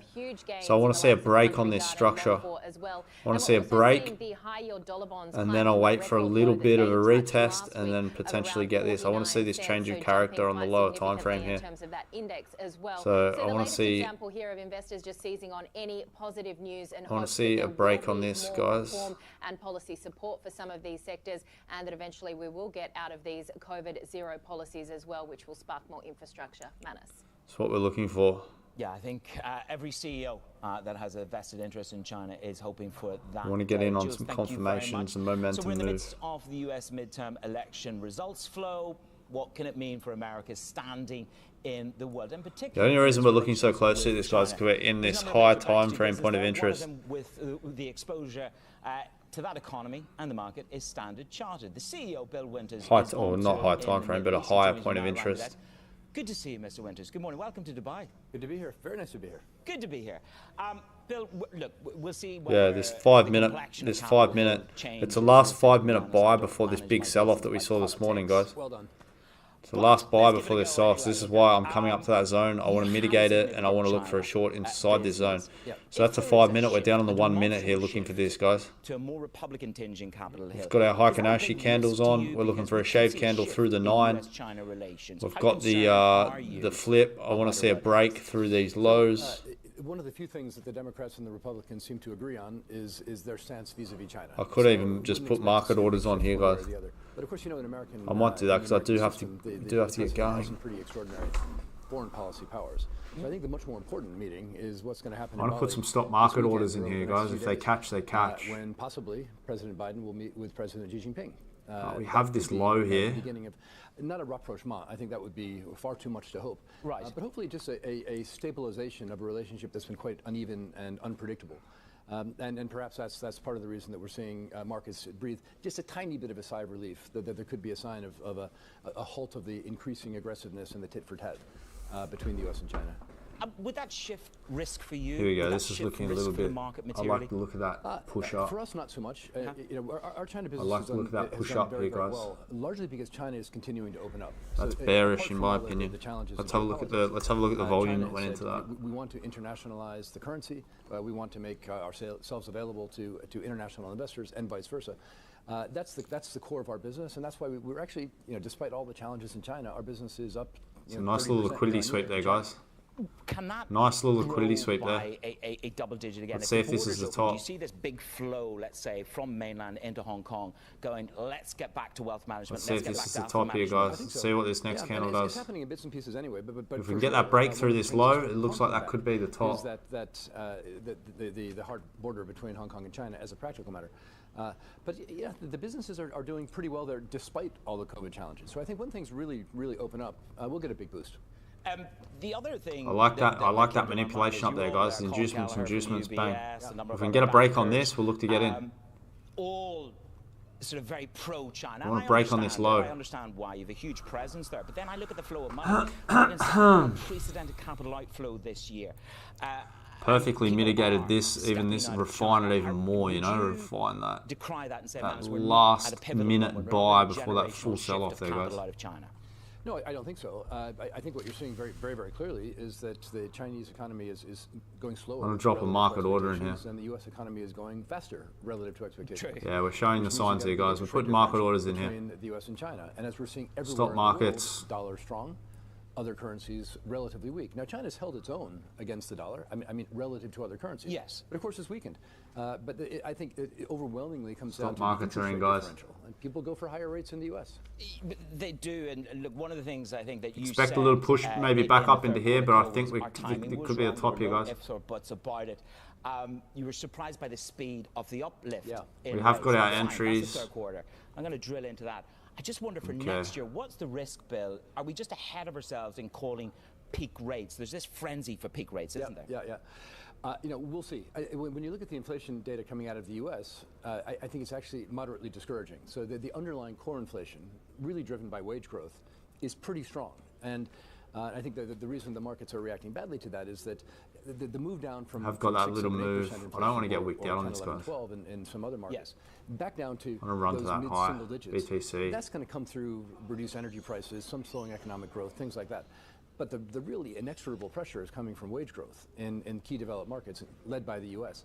And I think it's going to be tough for the Fed guys, to we're in on tackle both that. They're gonna have to positions here. Either go a little bit higher or go higher for a little bit longer. You and I have lived through quite a number of he said interest rate everything cycles. here, I saw guys. 15%. I don't know what you saw at home in the UK. What would 6%? Larry Summers says you might need 6%. Just how destructive would 6% be for dollar rates in the US and in the world, in the economy? Look, I mean, we'd cope. I mean, it's nothing like like I showed up in the UK in 1994 with on the day when rates hit 12.5% or something like that. Yeah. So, I mean, it was unemployment was 8%, and you know, people were miserable. Everybody had negative equity on their houses. I think that's much less likely at a 6% rate. Much less likely. But it would be hurtful for sure. Part of the reason why you hear is there's an expansion. Every time I turn around, there's a new head of Standard Chartered coming into Dubai. How much bigger will Dubai become for you? Well, thankfully, it's the same team, just different people. Well, I know it's the same team, different people, but the status seems to keep going up and up and up. Oh, yeah. Well, no, I get to Dubai all the time, and this is our hub for Africa and the Middle East. It's a big region for us. Of course, we're present in 17 countries across Africa and everywhere we can in the Middle East, and it's booming. Of course, there's always an element of unevenness, so there are parts of sub-Saharan Africa that are quite stressed right now. But the region as a whole is booming, and our returns are very good. We got our whole board of directors here this week. In fact, we've got all the chairmen of our subsidiaries from around the world. So they've flown in from China, Hong Kong, Thailand, Malaysia, as well as Africa, South Asia, etc. So we've got a big gathering, and we're all extremely impressed by what we see as we walk around and look through the windows. Believers in the story. Time is always brutal in these get-togethers, but I do have to ask about the UK. You're still headquartered there. Sunak and Hunt need to fill a £50 billion hole. UK tax on banks is at 45%. Is it still worth being in the UK? So look at this for a second here, guys. A fabulous place to do business in a lot of regards. We've got very sophisticated regulators who understand how Got to in on regulate Doge global just banks. here. We always love. I'm seeing my stop above this high up here. Very strong in that regard. Taking 50% at 1 to 1. Talent is very strong. Obviously, if the tax penalty becomes too severe on banks, and I'm sure that this is something that the Chancellor take 50% at 1 to 1, guys. Then it does become difficult.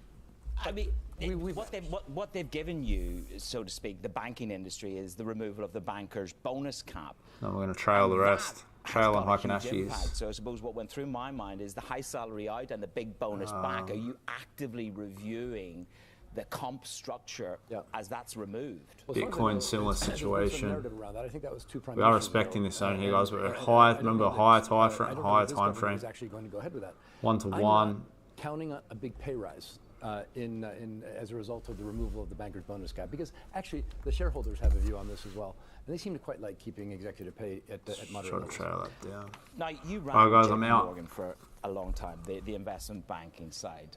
I'm out. Let's clear some of this shit. I am out.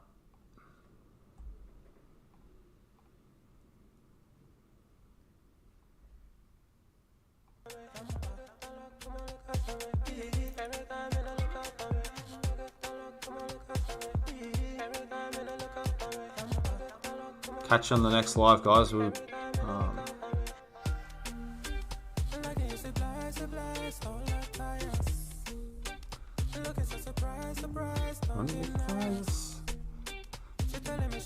Everything's in on prices. Oh, let me just set these alarms.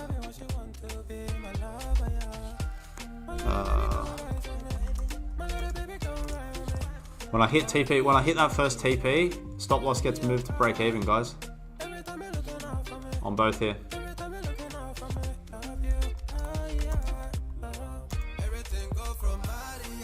If these trades don't work out, it is what it is, guys. We'll live and we learn. But we got this massive break of structure this morning. Prices decided to creep up to it. We're now getting these change of characters. We've got the stops above the high. So if it does break those highs, it's just going to be a liquidity grab, which will be frustrating. But we'll see how we go. Hopefully get these 50s, pull entries to pull stop loss to break even, and we're in and we're out, guys. Okay. Catch you next time, guys. Catch you later.